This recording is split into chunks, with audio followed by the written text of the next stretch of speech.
Hey guys, so today we're here joined again by Brett. So we did an interview with Brett now about what 6 months ago, Brett, something like that, About that, yeah. around that time. So if you missed his first the first part of his interview, feel free to hop off and watch that one if you haven't watched that one yet. But in that interview, we basically Brett basically gave a midpoint update, I guess, of him being in the program and him seeing changes and improvements in his relationship. And we want to do this part two to show you guys again that when you do the work, we're so confident in the work that we do that when you follow the work, when you do the work, it's just going to keep going up. Like we haven't seen one case really where someone did the work and the results didn't eventually show at one point or another. So the theme behind this is really, well, a lot of people are busy doubting and asking the questions of is it possible, etc. My clients are busy winning. They're doing the work and busy winning. And so,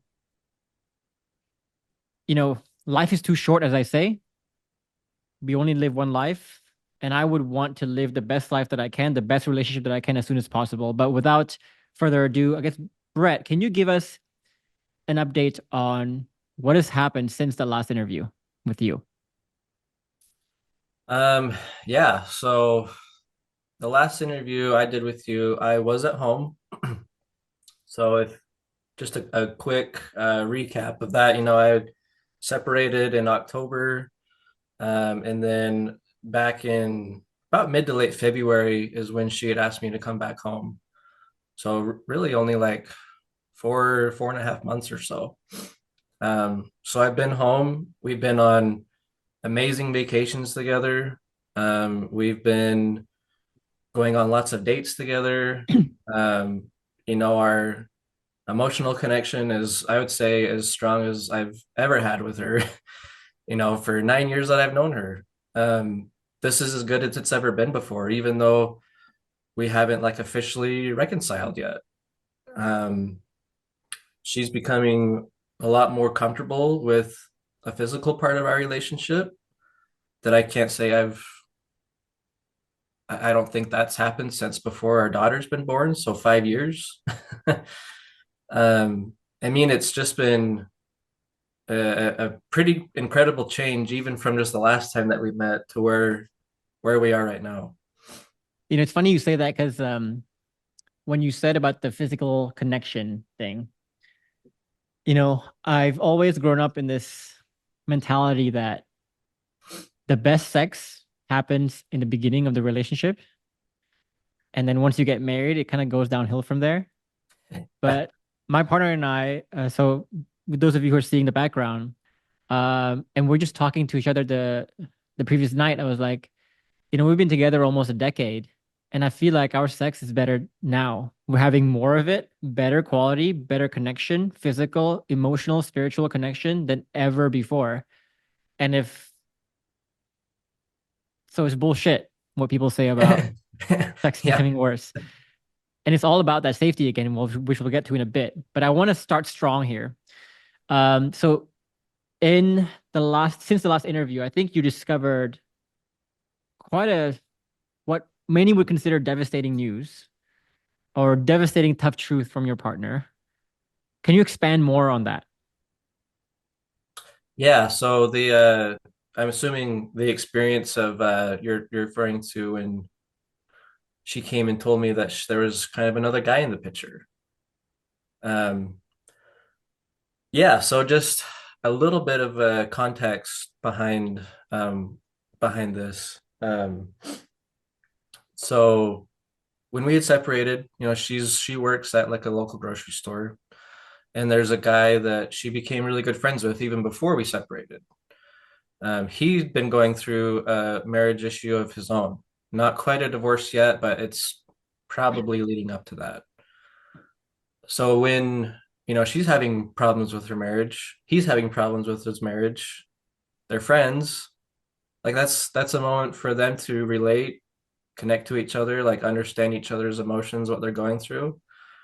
And yeah, I had no idea, but it appeared like there had been a kind of emotional connection that had been building between them for probably about a year. She'd What known the guy for prompted about 2 years, but what prompted her to tell you this? so what prompted her to tell me is because she had been with her two best friends like a couple days before she told me. And what had happened is that her sexual life has been really difficult for her. Really because there's been religious pressure on like I could get really deep into this, but just like Please a go very deep. Yeah, go as deep as you want or you're willing. yeah. So we live in Utah, so there's a very predominantly religious culture in Utah, and um, the culture is that um, sex before marriage is a really really bad thing. Not even sex too, like just sexual relations before marriage is considered devastating. Like it's a really big deal. You could get kicked out of the church, basically. And you have to tell authority figures about it too. Mm, And so just a little bit of a background about her sexual life is that she had sex before she was married, long before she had met me, but she had told her religious authority figure that she had sex, and he told her that was the worst sin she could have committed besides murder. mm, And so, I mean, that's nobody would want to hear that. Right? That would feel like just the guilt that you'd hold on to for so long would be a lot. And so she carried that throughout her whole life. And then when she met me, yeah, like we had a good, healthy sexual relationship for maybe like 3 or 4 years of like our 9 years of being married.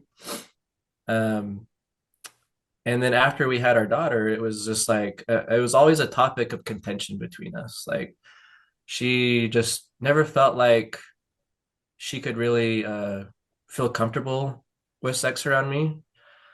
Um, and a lot of that was like the scarring of the past, but a lot of it too is because I never made her feel safe around sex in the past. It was always like a pressure type thing when I wanted it, not really when she wanted it. Um,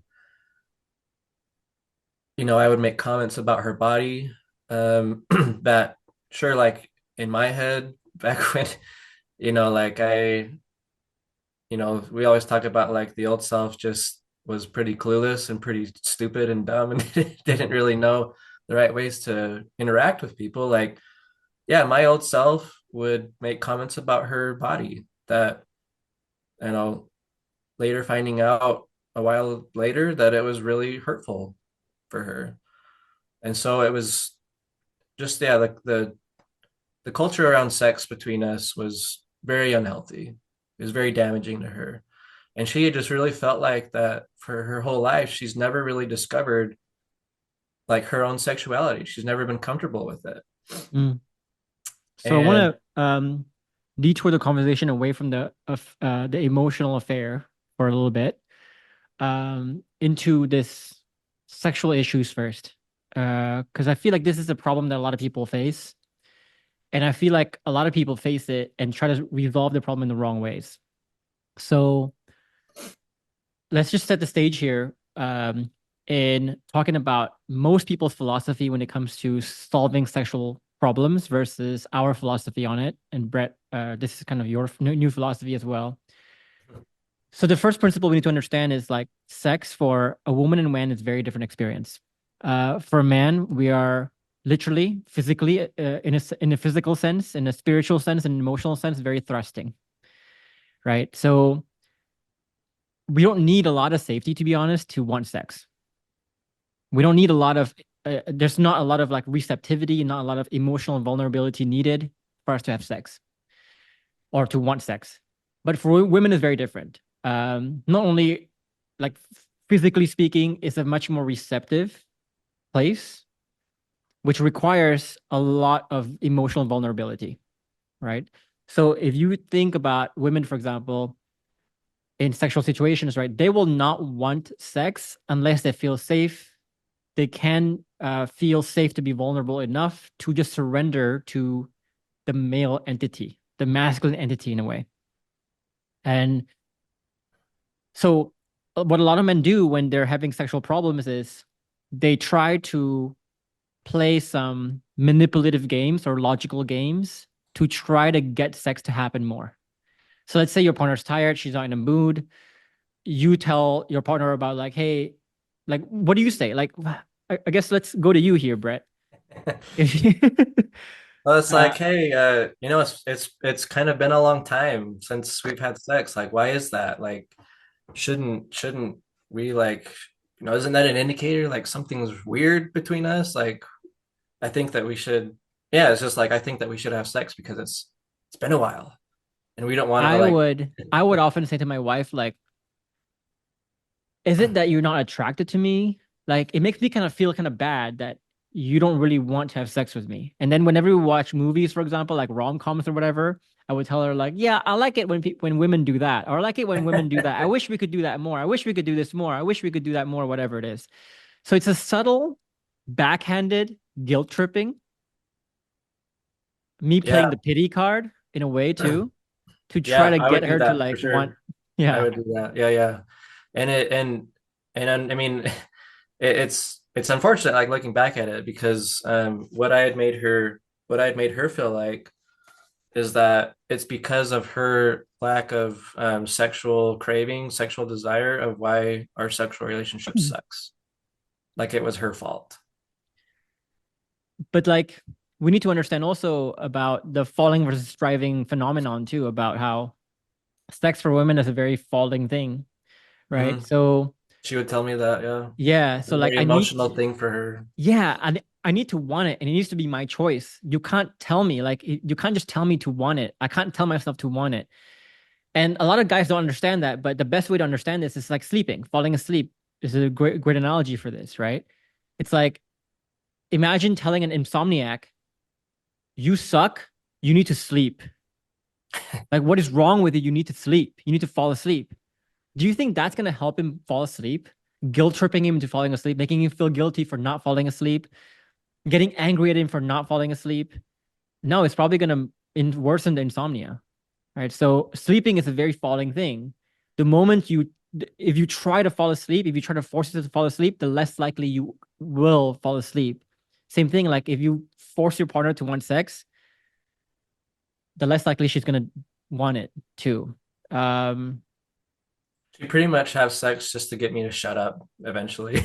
yeah, which is kind of a That kind bad of cycle because then it's like, let me summon myself to summon whatever energy to have sex and see it like a chore, right? Yep. So that I can please this guy, which makes me see sex in a less enjoyable light, which makes it harder for me to fall in the future, which requires me to summon more willpower in the future and see it more like a chore in the future. And eventually you reach this impasse where like, dude, I hate sex right now. And that's actually what happened to my partner too. Yeah. She was the same thing. It was Bored. kind of the same for me as well because I wouldn't like necessarily overtly pressure Cass into that, but I'd always be like, all right, she'd be like, hey, I feel pressured. I'd be like, okay, I'll wait. And then I would always be like maybe like a few days later, I might be like, all right, are you ready now? You ready now? And then Yeah. she'd be like, oh my gosh, he did not fucking get it. This is even more pressure. And I'm like, how am I pressuring you? So, it's just my way of, as you were saying earlier, Jeffrey, I was observing and in a very striving way of like, I'm trying to get sex from you now, but like I just couldn't fucking admit it and I didn't understand that, which just drove her fucking insane. And of Yeah. course she didn't feel comfortable. Yeah. Yeah. So I want people to understand the distinction between the striving approach to solving falling problems versus the falling approach to solving falling problems, which actually works. Um, this is also why, actually, before I go there, so Brett, in your mind right now, what has been the biggest difference in approach on why you were able to finally make some progress on this? It seems like a very deeply rooted sexual trauma, sexual issues, sexual blockers, I guess, your partner has, and that you have as well, the relationship has, what's the biggest difference in approach that makes it work now rather than before? Um, yeah, I mean, just I think first of all, it just really happened from like the internal work. Um, Helping like our relationship and our household like feel like a place where she can be fully herself, like where she can really express herself in the way that she needs to. And um, not being so needy about it. Like, kind of letting her know that it's something that is, on her timeline. Like I kind of made that clear too, that there's, I know in the past there's a lot of pressure that I gave to you. And that pressure, would make it even worse. Hmm. And like I just, and then just kind of let her know, like I'm here to, listen to what you need, but just to know that like I'm 100% okay with just like taking things at a slow pace and like helping her feel that. But then words are something, but like actually acting on those words is a completely different thing. I could say that all I wanted to in the past, but like the victim mindsets that I had of myself would make it possible for me to actually follow through with with that. And like, but even before sex happened, there was still a lot of other things that would, they're more kissing, more hugging, more getting close. And even before I learned the frameworks, that was happening quite a bit. Mm. And so it was like working on my own internals where she can feel like, yeah, this guy's not really like faking it right Yeah. now.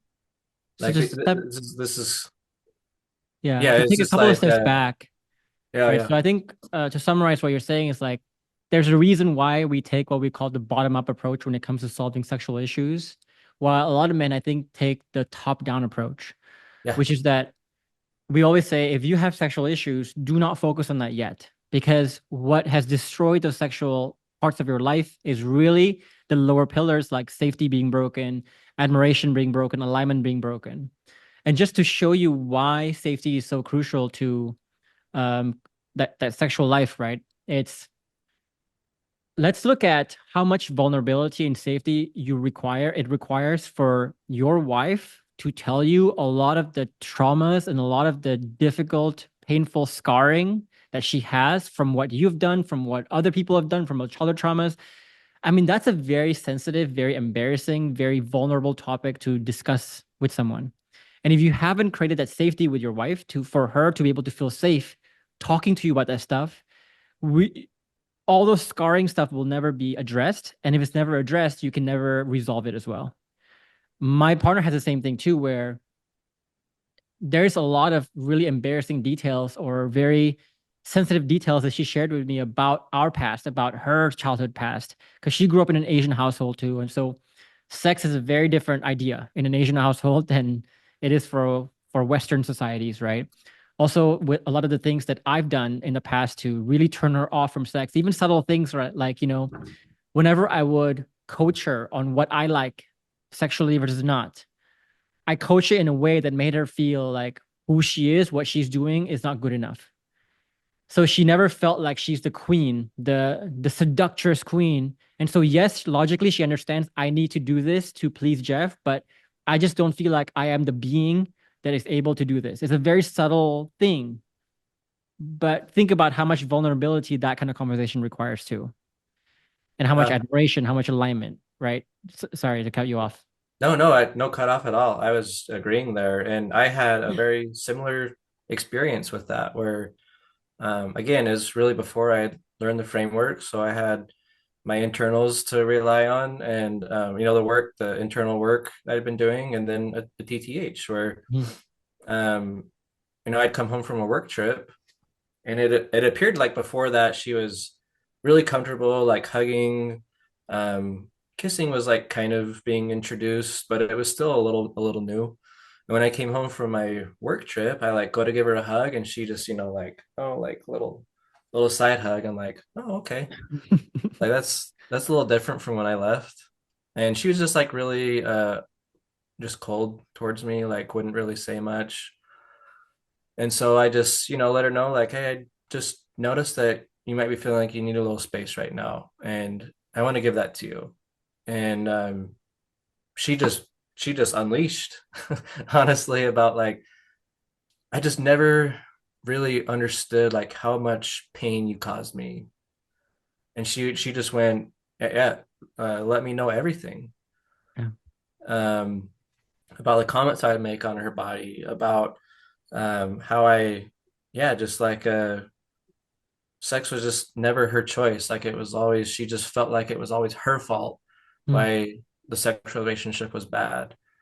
And it wasn't until just recently where she really realized it wasn't me. Like I can feel these things and that's okay. Like it was really this guy that ruined it for me. And I think that's the second topic I want to venture into, which is about, so I think just to recap the first one, if you're having sexual issues, always take the bottom up approach. Because if you take the top down approach, that will lead you to a place where, sure, in the short term, things can get better because your wife or your partner may be forcing herself to want to do the things you are asking her to do in the short term, but that puts her in a very bad cycle where sex becomes more and more like a chore and it's harder and harder and harder to fall eventually. It's almost like trying to fix like an addiction with just or like a pain with just like painkillers for a bit. You're going to be overly reliant on those painkillers. And eventually the gash is going to be so big to the point where like no painkiller can fix it anymore. And that's when things break away. But Real go ahead. quick on that, if I Yeah. could just add in. So for with our marriage counseling that we did, that was the approach that we were given, is to fix the sexual issues Mm, before really anything else. mm. So even like in the professional world, it's Yeah. viewed as a way to fix it, and it just never worked.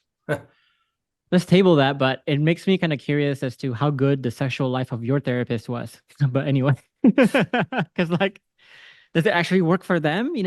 Like I've never seen it work for anybody else, that top-down approach or in Yeah. a sustainable way. So I was like, how are you recommending something? Are you doing what you're teaching? Or because if you do what you teach, then you should know very quickly that it doesn't work. It's almost like with the restaurants. I never understood restaurants that have existed for like 5 years that serve bad food.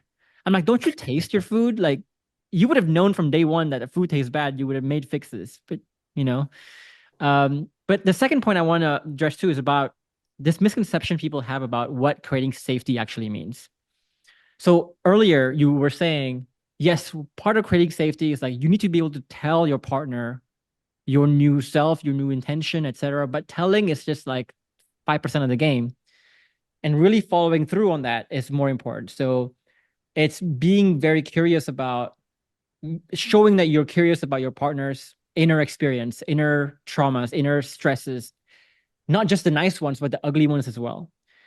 But the part that I think a lot of people miss is that the opportunities to create safety often comes in very unexpected moments. And just for your example, when your wife told you about this man that she had an emotional affair with, as many people would label that as, Mhm. most people would react to that by getting pretty pissed. That was the advice I was given. You Yeah. should be mad. You should be beating this guy's ass. Like how could you let that happen? Like, And this is okay. friends and family giving you that, right? Well, I would never tell my family, but this is like kind of just kind of it was a social media conversation. I'd kind of thrown out a thought that I had, and I had a whole bunch of people like, dude, like, are you like the beta? Come on, man, like be the alpha. Like you need to go find this guy and put a stop to this. I was like, yeah, no, I don't think so. Yeah. But then if you react that way, right? It's almost like your wife is going oh my God, I shouldn't have told him. I knew I shouldn't have Yeah, told him, right? for And there was a sure. reason why your partner kept it to herself this whole time, and why she probably never felt safe to express the very sensitive stresses, the very sensitive topics that defines who she is to you, because every time she tells you the tough stuff, if you respond that way, it tells her like, yeah, this is why I don't tell him anything. Just the same way earlier, probably if your relationship with your parents is like mine, it's like there's a lot of things I don't tell my parents because sometimes I tell them something and I'm like, I shouldn't have said anything. Yep. Yeah. Yeah. Yeah. My parents already have a lot of judgment towards my wife, so I try to just stay completely off that topic Yeah. altogether if I can. Yeah. I know what you mean. Even in like my own interviews, like you may notice that I tend to like not talk about Cass as much because the judgment that people will have upon our partners for what they've done when they don't understand is extreme, and that's why they don't feel safe altogether. Hmm. Um, so I totally can understand where you're coming from, Brett, too. It's one thing to talk about our flaws. I think Mhm. all three of us can do that pretty easily. It's another thing to be like, well, we know how people in society at large is going to view our partners, and that's why they feel unsafe and why we don't talk about it as much. Yeah. Yeah, Do you agree? absolutely. Yeah, because I don't know what your next thought was, Jeffrey, but there's a good transition point off of what Sabor's saying. Go ahead. Yeah. Transition. Um, Yeah. so yeah, kind of going full circle back to like what made her want to tell me. Um, she'd always planned on telling me, but it was kind of like she didn't quite feel ready to tell me when she did. And so, she has two best friends that, they've told her you could commit murder and we'd be here for you. Like we would never judge you. So here she comes on a weekend night out and is like, hey guys, like I just feel like I need to tell you guys something. And I don't know what you think, but last week I was with this coworker and we were in the car together, and it was just the moment for me to feel like that I could experiment my sexual life outside of my marriage because I need to understand if it's me, if it's him, uh, meaning me, if it's just like something that I just have a hard time in general, or like if it's with a different person, is there new feelings? Like, is there something more that I just have been missing for so long? Like, I just needed to kind of feel that and experience that. And so, yeah, she had not had intercourse with the guy, but pretty much like everything that would lead up to that. And I mean, they, the judgment that was placed on her for sharing that, I still to this day, like, I still can't believe it. It wasn't so much like at that moment she told them that it was apparent like how much uh, judgmental actions and feelings that they had towards my wife. But it was after they dropped her off, they went and drove off together, and she knew like exactly what they were doing because they do this with other people, Hmm. and she just knew like they had been talking about her, Hmm. and um, they had also basically said, I guess, yeah, rewinding back to when she told them, they said, we cannot hang out with you until you tell Brett because we feel like that this is a really big deal. I don't know why you told us first. He should be the one that knows. And so we're basically putting a hold on our relationship until you tell him. Hmm. And it was like an ultimatum. Um, and so then, yeah, like that next day I come home from work and she's just sobbing, like uncontrollable tears, like can't even like catch her breath. And so I walk in and it's like, oh my goodness, like what's going on? And she just tells me, um, I don't know if like, do I need to like censor language at all on? Sabor and I have this conversation a lot. I tend to be cussing a lot and saying a bunch of stuff that will Go ahead, offend people. man. It feels So authentic. Be, It be feels more yourself, I bro. authentic. It's fine. I personally like it when people are just raw. Like, Yeah. don't be afraid to be away out of political correctness. Don't be I so don't No prim know and what the idea. proper. rules are Yeah, sometimes, yeah. but No rules. Don't be so prim and proper. You're human. Everybody's human. Yeah. so yeah, I come in and she's just like, I fucked up, I fucked up, I'm so so sorry. Like, and so I'm just like, oh my gosh, like what could have happened? Like but I had kind of already had this thought when she had told me that this guy at work was like touching me inappropriately, and I kind of had a suspicion like something was going on, like because of that. So when she told me this, I kind of had an idea that it might have been about him. But she basically just said like, yeah, just told me what had happened. And she said that, her friends have abandoned her right now, and that they've like forced me to come tell you. And I just wasn't ready to tell you yet. And I'm so so sorry. I'm so so sorry this happened. Like, and it was just, yeah, like I felt for her.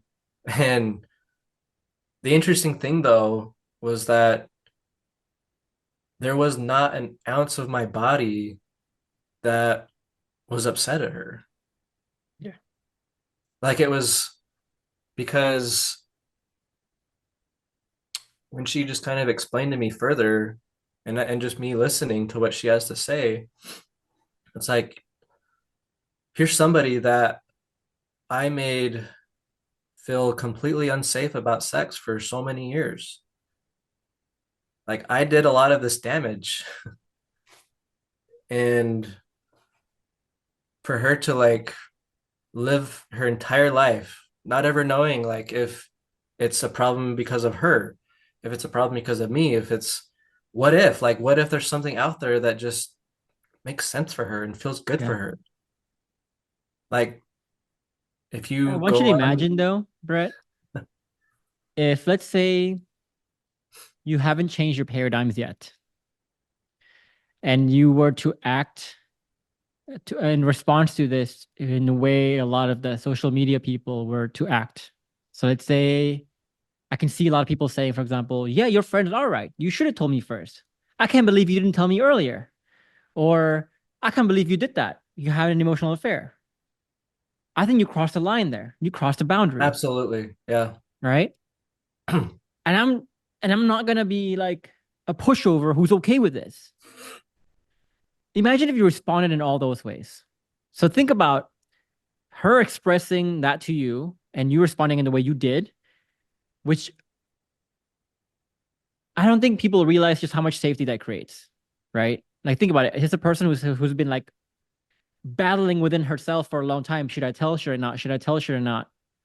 And are so afraid to tell because of how you would react or what would happen afterwards.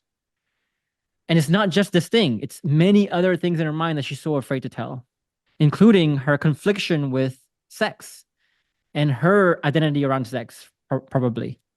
So all these things she's keeping bottled up. And finally, she has the courage to share one of those things. And when she shares one of those things, she instantly gets punched in the fucking face.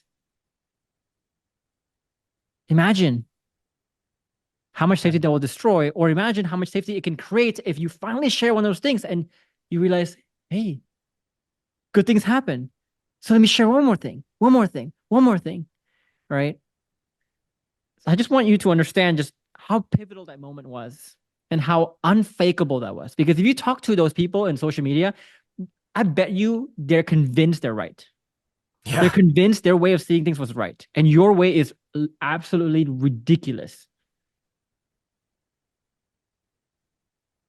yeah, And that's how And it's people that. like accidentally destroy safety, is that they think they're doing something right, but they're actually destroying the number one currency of relationships. And they don't even know when they're destroying it. Sabor, sorry. Oh no, I was just gonna kind of double down and saying that. Like I too, I don't talk about this that much because I don't want to put Cass in the spotlight.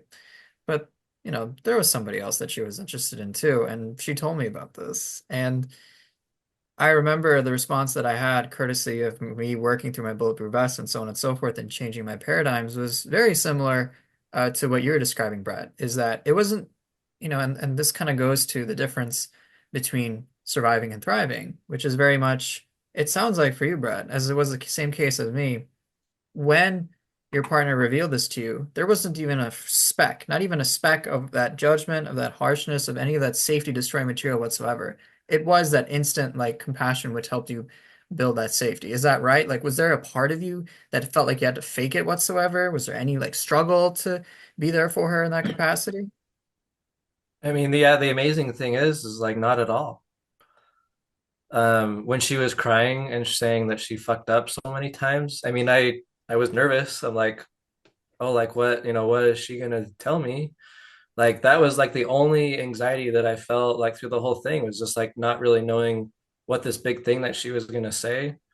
But as soon as she said it, it's like it all just disappeared. Hmm. And it's just like, yeah, like I completely understand what, why you did what you did, like what you're feeling, because if I honestly put myself in your shoes, like really do it, who's to say I wouldn't have done the exact same thing that you did? So let's dive deeper into that because I think a lot of people hearing this are going to be very, very fucking confused. Because this is so different than how a lot of people live their life, how a lot of people think about affairs, whether it's physical, emotional, doesn't matter. Um, Bray, I'll start with you though. What, how were you? What went on in your mind? So, and I'm asking you to be more specific than just like, I understand, but like, what exactly did you understand that made you go away from people's responses, which is like, fuck her, her fault, she's the devil, she betrayed me, into let me look at my contribution to the problem here and let me understand why I would have kind of have done the same thing if I was living her life. Like, what narratives were you playing in your head? What were you seeing? Yeah, I was seeing the just already knowing like the context behind her sexual identity and how that was like broken for so long.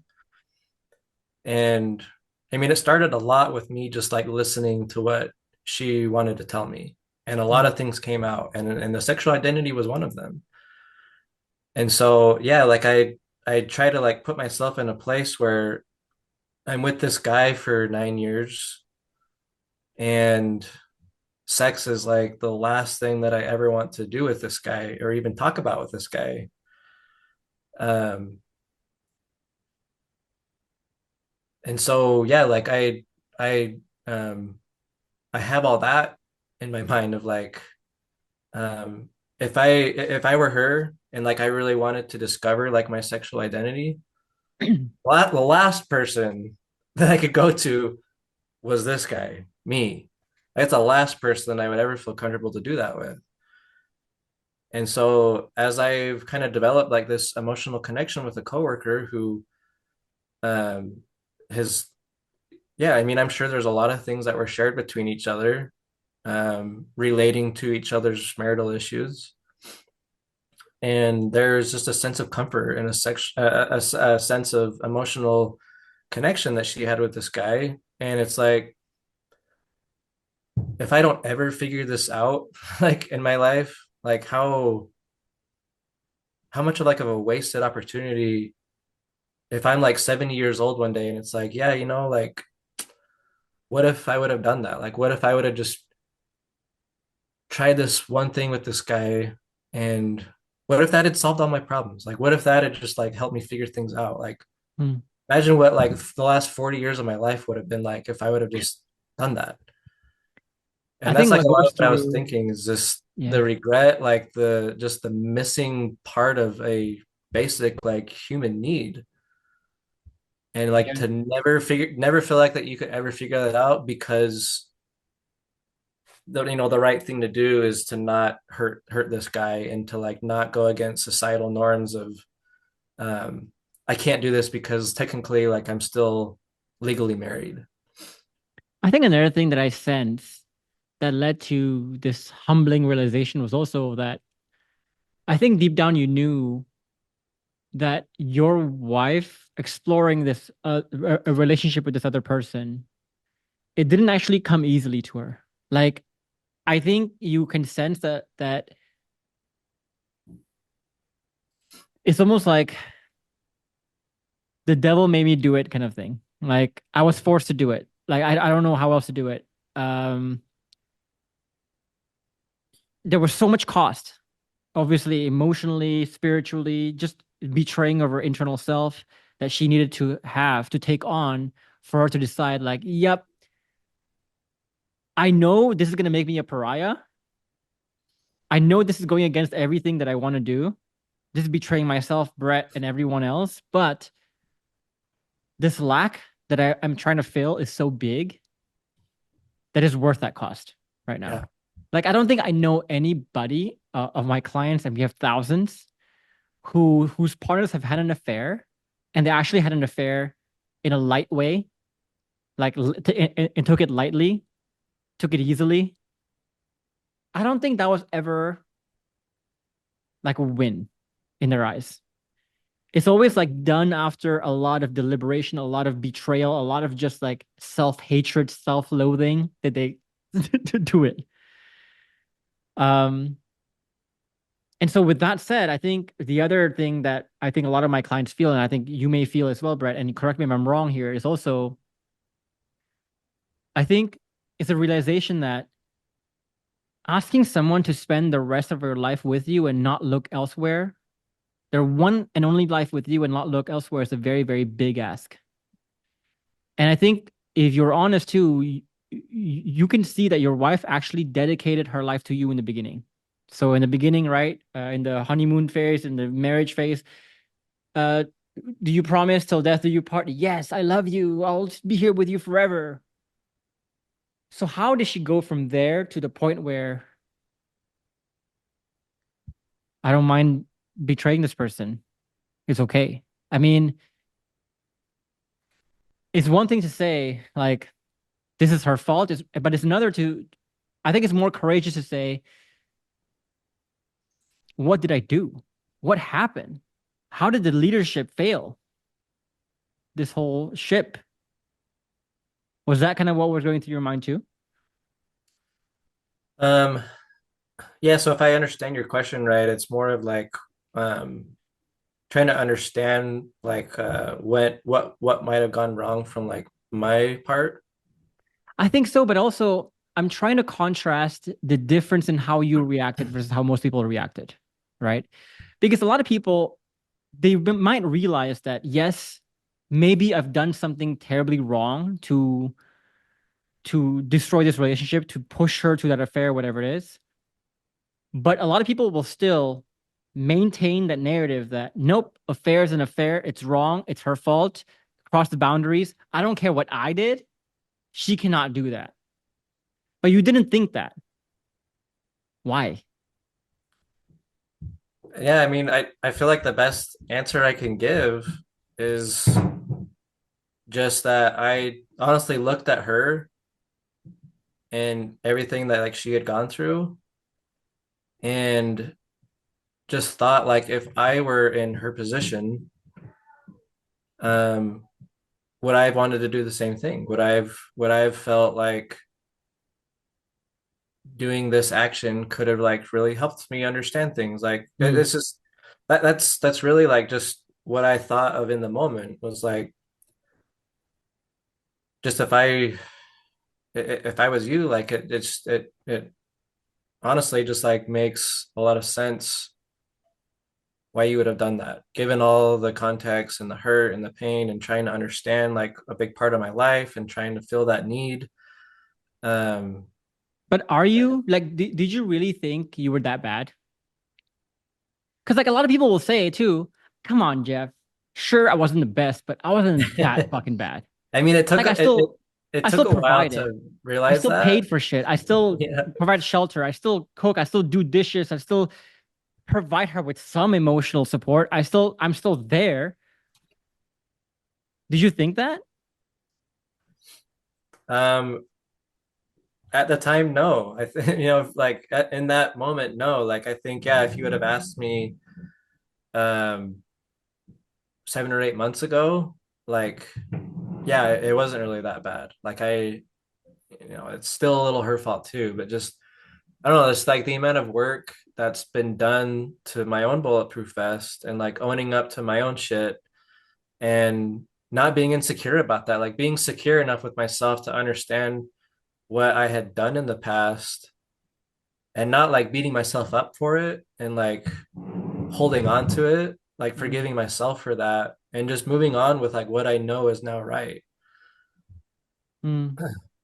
I think to like expose or transpose this to another area of life, it's almost like imagine you are a owner of a basketball team and you have this player who says, "Yep, I want to make this my team. I'm going to stick with you till the day I retire. This is the team I want to play for." But then after 5 years, things just soured. The team isn't the same way anymore. The group, your leadership is different now, and the player's unhappy. And he says to you, "I am leaving." And when he says to you, "I'm leaving," in fact, I'm already talking to another team right now.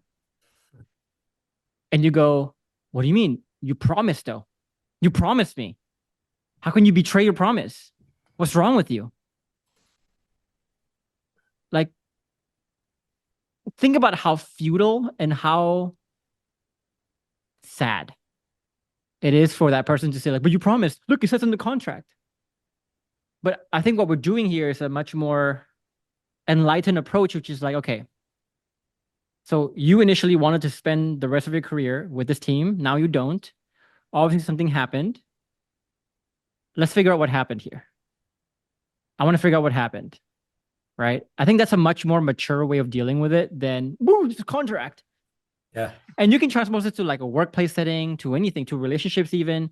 And you realize that what's a mature response and what's an immature response, you know? And if I responded to that basketball player by saying like, "What's the contract?" He will go, "Yep, this is exactly why I'm leaving. Fuck this." But if I ask them like, "Okay, obviously we let you down in a way. So let me figure out with you what went wrong here."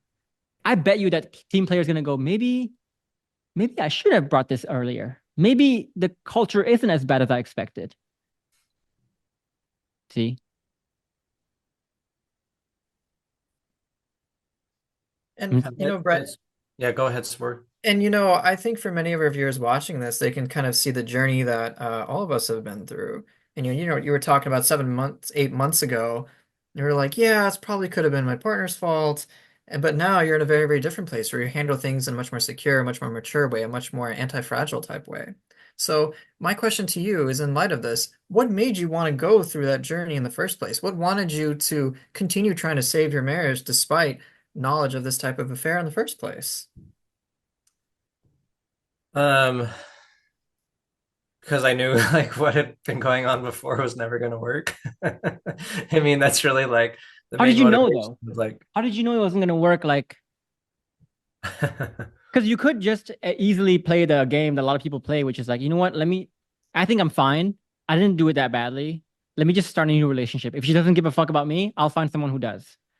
Why didn't you take that approach? yeah, I mean, I think before I joined the program, I thought about that a lot.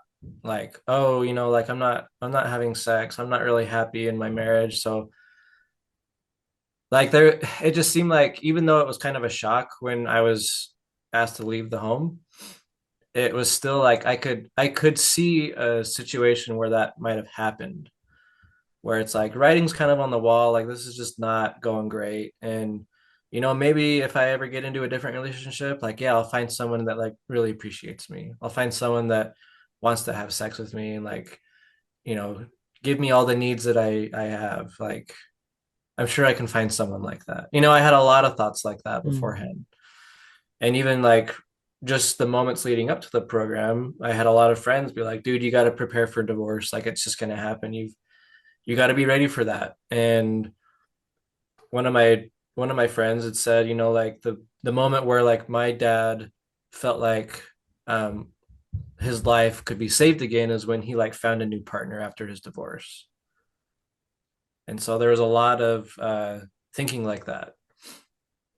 But then it honestly did not take long for being in the program to realize that um coming to the realizations of like my contribution to the problem and understanding that I can't like just run away from my problems. Like if I get into a new relationship, those same problems are going to follow me. Who's to say that I won't like, get frustrated with a new partner and blame them for like their mistakes and feel like that like you know, I don't have that much bad with me. Like sure, like there's problems I have, but it's not that bad for me. Like it's really her. Like who's to say that I wouldn't do the exact same thing in a new relationship? And so it just didn't take very long for me in the program to realize that like yeah, what I'm doing, what Mm, I've done for my whole life is not going to work. yeah. I think for a lot of clients, the moment they found out that their partner wants a divorce or is or was having an affair is like, I think it's a crucial, pivotal turning point for a lot of people. The victims take that turning point and they blame it on the other person, and they never look within to say, what was my contribution? And because of that, they never really learn what were their weaknesses, their flaws, and they tend to carry their flaws to the next one, to the next one, to the next one. But this could actually be a great pivotal moment that could really make you question who you are, your weaknesses, your strengths as well, so that you can do life differently in the future as well. And so I think the great thing about your journey is that you decided to look within and not play that victim to say, what was my 100% contribution to the 50%, and not keep blaming the other person. A great example of this, like my parents, right? So my parents don't have the best marriage still, but it's funny because every time I talk to them, they always blame their marriage problems on the other person. Well, I'm like this because your mom is like this. Well, I'm like this because your dad is like this. And I look at it objectively from a third person point of view, and I think, okay, I can see why my dad is like this because my mom is like this. And I can see why my mom is like this because my dad is like this. And this game can keep going forever. But if your attention is just to what can the other person do to fix themselves, that's why, you know, till today, they haven't fixed themselves. What they Yeah. really need to be saying is like, okay, what is my contribution here? Okay, so my mom, for example, she tends to not listen a lot. She tends to like just tune out, not be present. You could be telling her one thing and then her thoughts is like wandering somewhere else, right? She's very scattered. And she says, I'm scattered and I don't want to listen because your dad, whenever he talks, he's so aggressive. So I learned to just tune him out. Well, mom, what if you just focus on the skill of listening? Because dad is saying that the reason why he needs to shout is because you don't listen. So maybe if you just try to listen, he would not shout. So you see how this whole thing can change if you just change the question away from victim to non-victim. And it's kind of the same thing here. It's like your wife is probably saying like, "Well, I'm having an emotional affair because Brett is like this," and then if you say back, "Well, I am this way. I'm doing this because my wife is having the emotional affair." Well, then when will it end? You just keep blaming each other, right? And it's all connected, kind of thing. Yeah, and like I guess the contrast being like that, and it kind of I'm just thinking back to a point you made where it's like sometimes those can be pivotal moments where safety is destroyed or safety is built and like Mhm. created.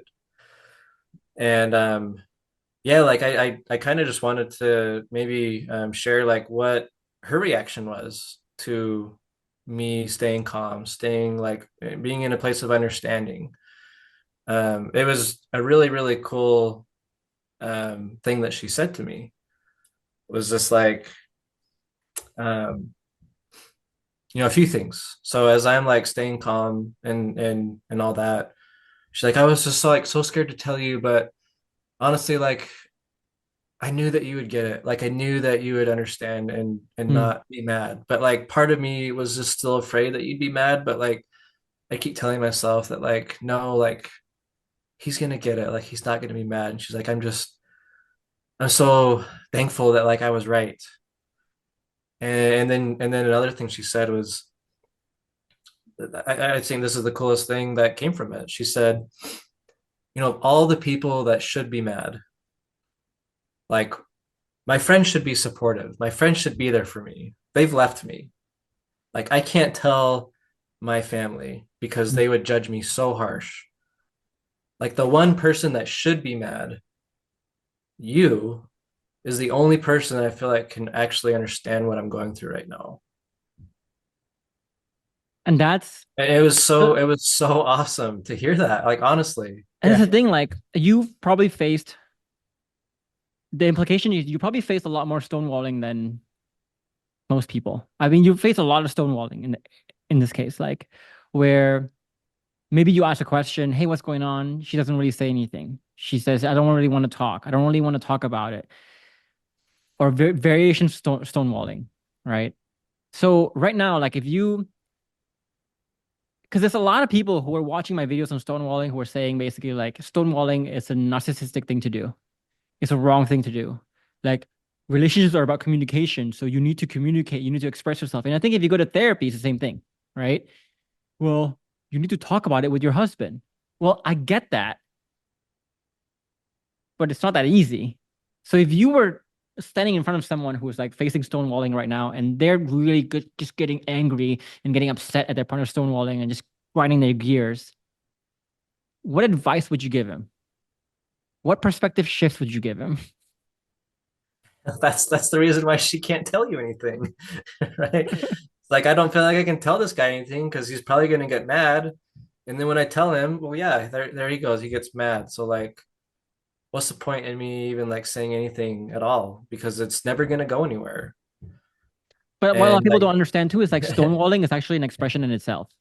yeah, We always say in the program, right? It's like, so what Brett is saying is like beautiful because so your wife is stonewalling and you're getting angry at her stonewalling. And you getting angry at her stonewalling is me tells her that you always cannot give your partner the benefit of the doubt. Because the reason why you get angry is because you think the reason why she's stonewalling is because she's an idiot, she's a narcissist, she's an asshole, whatever it is. Well, no fucking wonder your partner doesn't feel safe to express to you because you always think so yeah, badly of her, you know?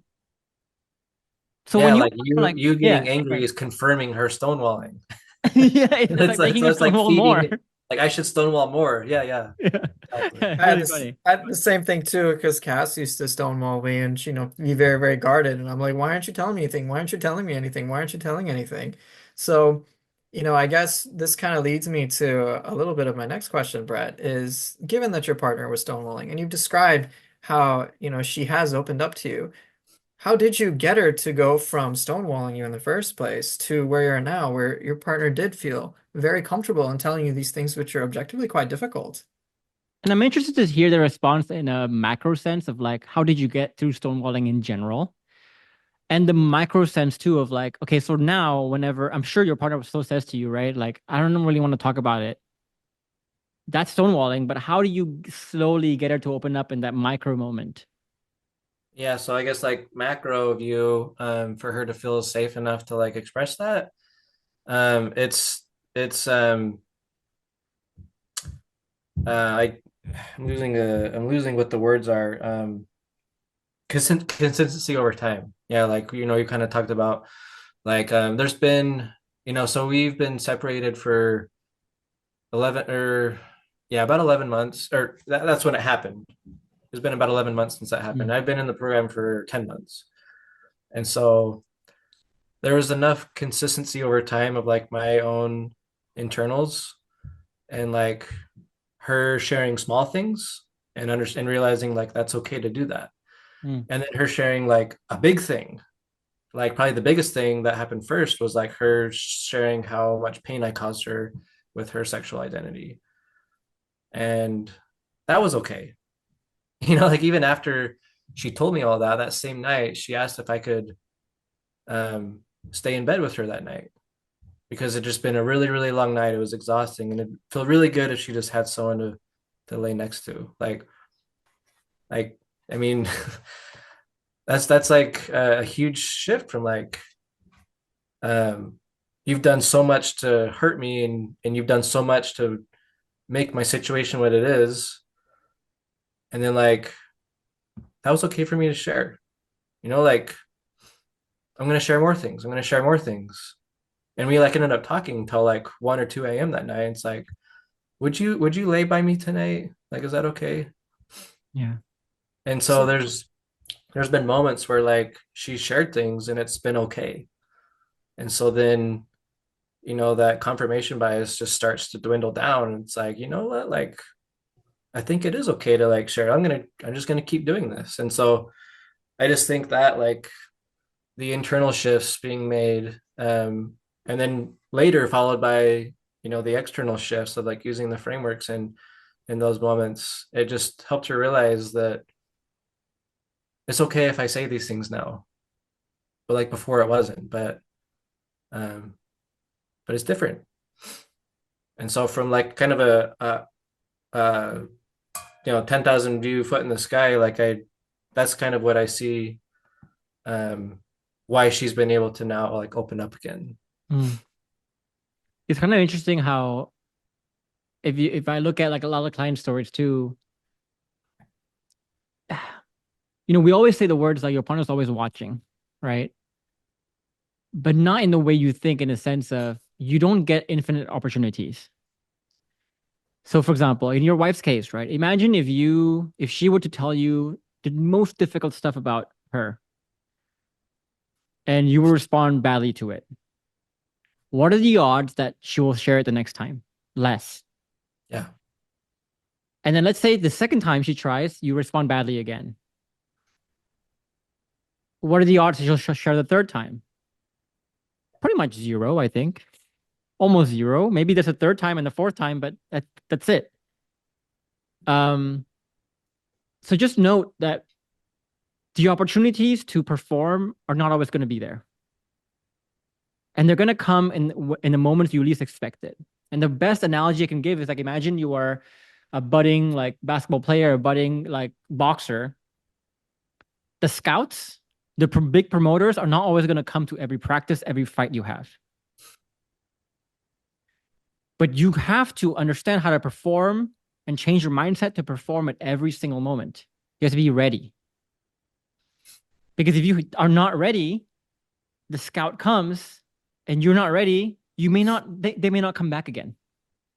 Kind of thing. And it's funny because like we get so many comments from people who will look at this and like we got a comment the other day to my last video, right? It's like, um, so we were talking about how, you know, it's normal for your wife to be very cold, very indifferent during the divorce process because she's tried a lot and now she's has to like be very cold, be very indifferent as a matter of principle. Doesn't want to be hurt anymore, doesn't want to like stone faced. And one of the comments says like, obviously, Jeff, you've never gone through the divorce process because it's such a nightmare. My partner's such a fucking asshole. Right. And I'm like, maybe is this mentality, this paradigm. You haven't changed your paradigm about your partner, about relationships, about how to deal with things. Maybe this is why she needed to make it miserable. Maybe because talking civilly with you is not working. It hasn't worked. And the fact that you cannot even talk so civilly to the point where you have to vent online, it tells so much about who you are. But those people will never see it, kind of thing. So you have to be operating from a different paradigm at all times. Change your paradigm so that when the opportunity comes, you can see it like bread.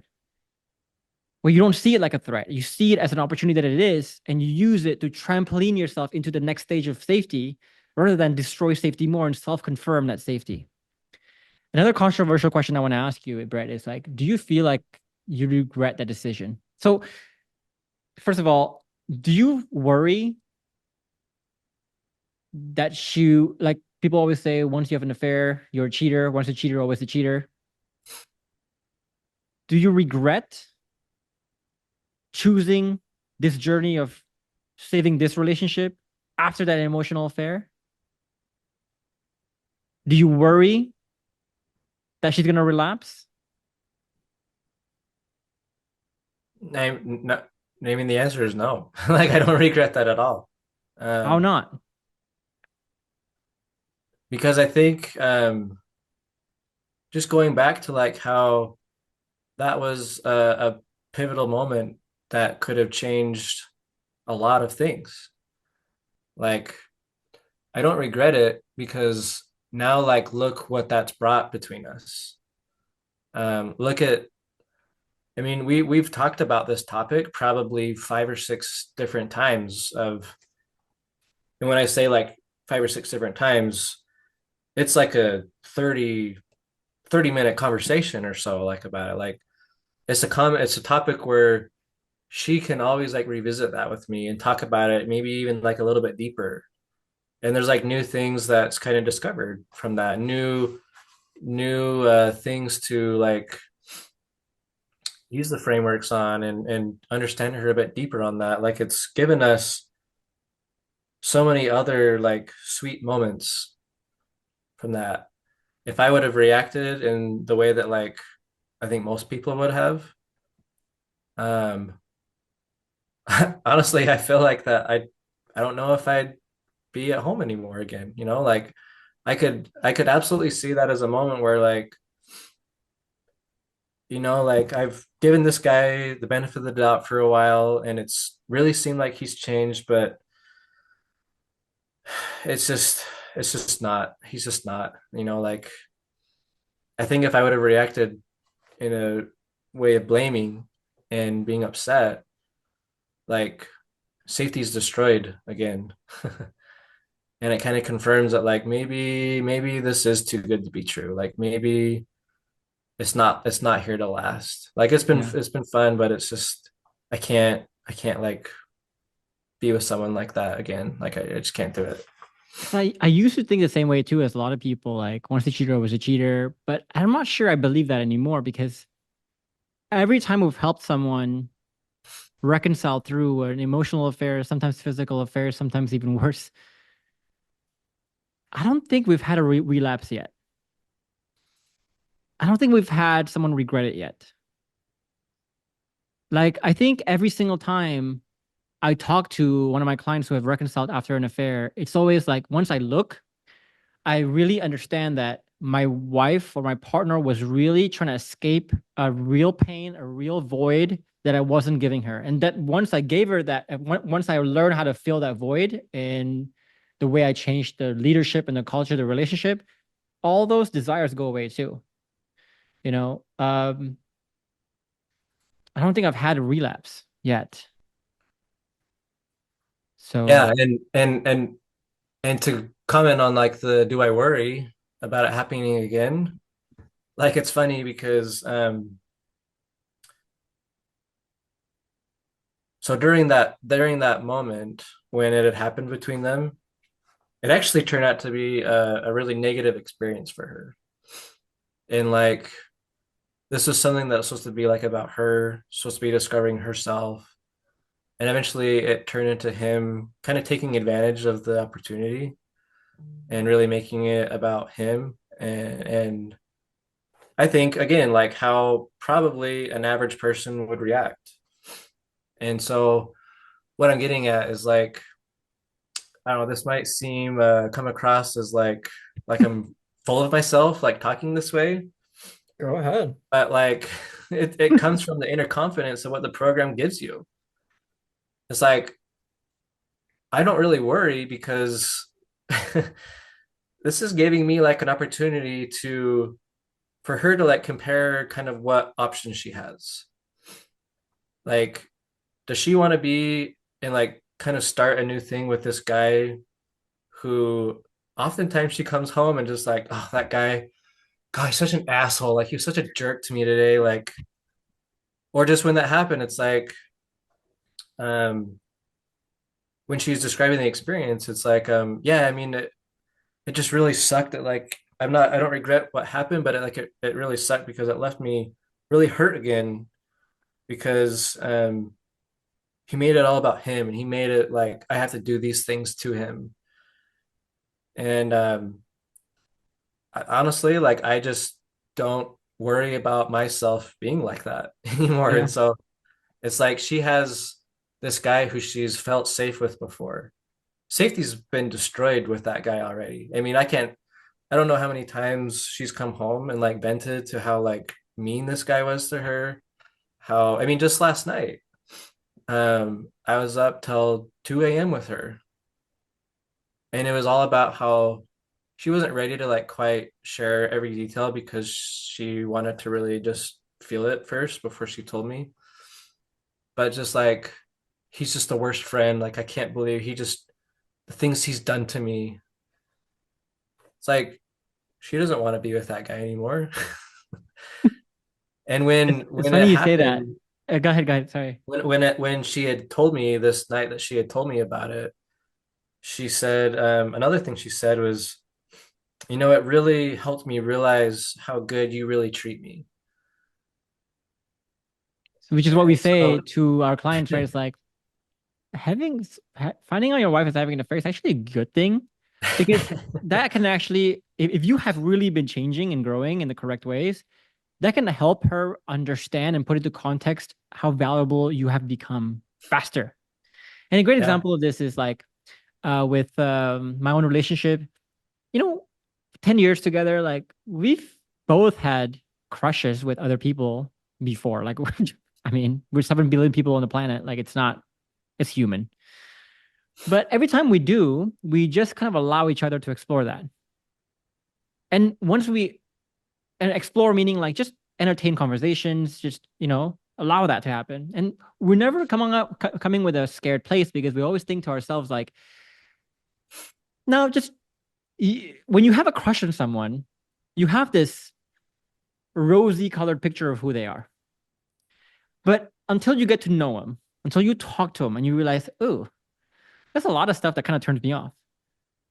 And every single time we allow each other to explore crushes, we always come back stronger because now we realize, oh, this is something I actually like about my partner, etc. So we're never scared. And so a lot of people will see that as like a very simpy move, right? You're the red pill people will say like, well, you're letting other people use your property. That's what they would say. But Jeez. I'm like, I'm okay with that, right? Because I think a more simpy move is to say to your partner, you cannot, I'm so insecure with myself, with my place that I don't will not allow you. I'll basically treat this relationship like North fucking Korea, not allow you to go out because I know that when you go out, you'll find something better. So no, no, borders closed, right? You can do that, but I think that's more simpy. It looks more, it looks better, it looks stronger, it looks like more macho, more alpha, but I think it looks very bad. I think what's a boss move is knowing your intrinsic worth so well, knowing what you've created so well, being so confident in yourself, being so secure in what you've created that you allow someone to go. You want to go to from North Korea to Japan? Go. You'll come back. That's a fucking boss move. So if that's a simp, let me be a simp any fucking day. That's fine. But I like operating in life like that, from a place of real power like that, where I'm not insecure, you know? Yeah. Yeah. I kind of had the same experiences too when Cass was telling me about the prod. It was more or less like her soulmate, who she, fell in love with, and she told me about that. It was one of the reasons why she's like, "Yeah, so I can never love you because of this guy." But it's like you said, Brett. Like eventually, she starts telling me, like, "Yo, this guy was like kind of a child. I don't know what I ever saw in him, sort of, so to speak." And Yeah. but see, like even early on when she introduced me to him, like my initial instinct wasn't to belittle her choice because it was still her choice. There was some reason, something that she found valuable in that guy. And kind of going back to a little bit where we're talking about what it means to thrive, like, and I want viewers to understand this because sometimes when they see that, oh, hey, we're like talking about like affair partners or anything like that, and we're like seeming so simpy, there's kind of a misconception with that. Because I want you guys to kind of contrast the difference between the usual approach, which can be like, oh man, fuck whoever, like screw whoever my partner is interested in or whatever, who she wants to have an affair with or have a new relationship with, contrast to what we have. So in that moment when she introduced me to this guy, and like I got to see a photo of him, I my instant response was like, wait, I actually see what she really, really, really likes in this guy. I'm like, I don't know why, and like I hadn't processed this at the time, and I'm like, I think I would legit be his friend. I can see why Cass fell in love with him, and like getting to learn more about him, the certain things that he did that I didn't do. It I started to realize, oh, this one specific aspect that's that I did not provide to my wife is what one, I secretly realized, yeah, this is something I've been lacking in myself the whole time. And if I can learn how to do this and give this at a level that is not just 10x, but 100x of what this guy can provide, then it's kind of like an auto win for me. I'm like, okay, this guy just kind of gave me the roadmap about how help me help myself, help me for my partner, and save our relationship in a much better way. And I'm like, this is an absolute fucking win. Like, okay, if you're saying I can become the person who can provide all your needs and that will get you more or less drawn to me over time, then I would be a fool to basically like look I don't know the expression, like look a gift horse in the mouth or something. I'm like, it's free data. I'll take free data But any it's day of also the week. like if you, let's say, get so angry at your partner for looking at other people, considering other relationships, consider leaving, whatever it is. Let me tell you, right? Like you telling her to not think about that is not gonna make her not think about that. Yeah. She's still gonna think about all that stuff, but now without you knowing. That's the only thing that's gonna change. Is now you are unaware. Because like again, we have one life. Like, come on, man. Me and Samantha, we've been together for 10 years now. I'm only 34, 33. I'm going to be married to her for another 50, 60 years. So 70 years total. That's basically 80% of my life.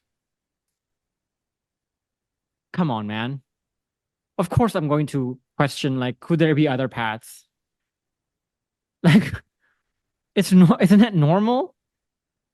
Yeah, and just to kind of double down what you're saying too, if you really also think about it for us men, it's quite the double standard because we look at other women, we're like, hey, that woman has a nice ass or whatever, nice figure and whatnot. And like we can get all self-conscious bringing this up to our own partners, like, oh, what if my wife says this or she attacks me in this way? And so then for us to basically do the same shit to them, I'm like, wait, guys, what are you thinking? You do this yourself. Stop being so hypocritical here.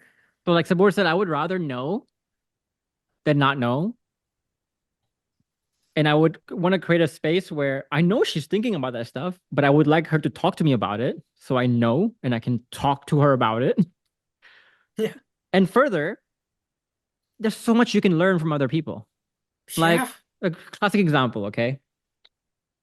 This shirt I'm wearing, okay? I am discovering my seasonal colors that fits my skin tone. That's been a big topic of conversation for us because my wife told me about all the men who look good, all this stuff, and it's like, yeah, they know their color theory. Okay, okay, fine. Let me find out color theory, and guess what? Fall is my color, and it works well for me. It fits my skin tone, and that's just a physical sense of things, right? But there's so many personality sense, trait sense, interest, the way I talk, the way I think, the way I behave in a subtle way that she like I've learned so much on how to be more attractive to her that makes her want to feel safer, that makes her want to admire more, that makes her want to feel more passion, easier for her to feel more passion because I allow that conversation to happen about things outside the relationship, you know? That's a beautiful thing. Like, I but I had kind of a similar experience too. So like you may notice that my shirt looks all kind of crazy and whatnot. Um, and Cass used to talk about this other guy, like, oh, he's the crazy shirt man. You remember him and stuff like that from when we went to like a political convention, and like I didn't remember at the time. Uh, but like I also kind of one of the realizations I've had that I want people seeing this to recognize is that the reasons at first when I was so like reluctant and hesitant to even entertain this idea of oh Cass could be interested in somebody else when I started to dig deeper I started to realize oh what I'm actually really responding to isn't necessarily an issue per se with my partner liking somebody else. It seemed like that on the surface, but when I looked at my interpretation deeper I realized there's actually something deeply personal inside me that is lacking that I need to fix. And once I start to look in within and start to unlock that, then I was very surprised at how much more bulletproof I could become, how much more untethered I could become as well. But if you take that event when it comes to say, oh, hey, my partner's having an affair, she's interested in somebody else, and you don't even look within and lean into that discomfort, you're robbing yourself of so many opportunities to not only learn more about your partner, not only learn more about yourself, but how to save your relationship on an even greater level than you think is possible. mm, mm. Brett, anything else to say on that before we move on or Um, I don't think so. Just yeah, I guess it's just like I've always see you guys comment that another guy, like you said, has been an actual opportunity for her to like really see like a comparison to have. Um, and I think just maybe the last thing that I've noticed that like she's said about it too, um, was because of everything else that had like been going around with her life by doing this with a guy and sharing it with a few close people. Like she went to go see her aunt a little bit ago because that's like that's always been the safe person for my wife, like her Mm. whole life, as her aunt. And so she told her all about it, told her about her friends. It was really like a conversation of what should I do about my friends because they're stonewalling me now. Um, and it came around to like, so like, what did Brett do about it? And she ended up telling her like how I reacted. And it was like, well, shit, like you don't need these people in your life. Like the people that you're saying are your friends, like that right there, like that's your best friend. Like someone that you can share this with and like they're more interested about you than about them. And even this is like not a really direct comparison between me and this guy, but it's like even just a comparison between the other people she calls friends. It's like these people have cast her aside, like I have not. And for her aunt to be like, that's your best friend. She's just like she told me like, and I just yeah, like really clicked to me like you are my best friend. Mm. Um, So and it was I just like actually yeah, want just like to another really ask. cool moment. Oh, go on. Did you want to finish your thought real quick, No, Brett? I just said like that was just another really cool moment. Like there's just I don't know, there's been so many little moments that like have happened since she's told me this that have just like I don't know, You know, warmed my this was soul. really the pivotal moment that really opened the doors, I think, for really crumbled her walls of stonewalling and really made her feel a lot safer. I think this was the pivotal moment. That was the pivotal moment. And I'm glad you saw that for the opportunity that it was. I'm glad you thrived through that in the new ways that you did, because like you've unlocked a relationship, a level of your relationship that you never thought was possible. Yeah. Yeah, no, That's, like even though like I said, like we haven't reconciled yet. I mean, we do like couple things, right? Like we're a couple. Like it really is like we're a couple, just we don't have like an official label on it right now. I Um, always say that, but they're like, okay, so Sabor, did you and Cass decide to get married again? Not anytime soon. Are you Not yet. guys together? I mean, here's the interesting thing when people ask me questions like that. In my mind, I don't like, I'm never like thinking like, am I reconciled yet? But like I asked Cass the other day, when we were thinking of like thumbnail titles for the videos, and I was like, hey, for like my interview, what should I put? She's like, yeah, you should put like, yeah, you reconciled. I'm like, wait, what? I'm like, you think we have? It's That's the thing, right? It's like I'm not the kind of guy, Brett. Like I'm a romantic in a lot of sense, but for example, I didn't, some guys make it a big deal. Will you be my girlfriend? Kind of thing. It's like we didn't need to define the moment when we became girlfriend, boyfriend. It's obvious. We know. yeah. Call it whatever you want. We never labeled it. So same thing like when we reconciled, right? Like you literally said, we haven't reconciled, but we do couple things. What? So you I mean, are? Like what? I I say that because she's mentioned that when she like knows that she wants to be with me again, that she wants to have a ceremony. So I guess that's like That's why I fine. see But like like yeah. I just don't want people to get hung up on that term. That's all I'm Yeah. saying. I don't want people to get hung up on labels and terms because like support's not married. They're yeah, together. yeah, Does that have anything to do with their reconciliation process? No. no. Like, have we ever had a ceremony where we reconciled? No. Has any of my clients Yeah. ever had a ceremony where they reconciled? Probably not.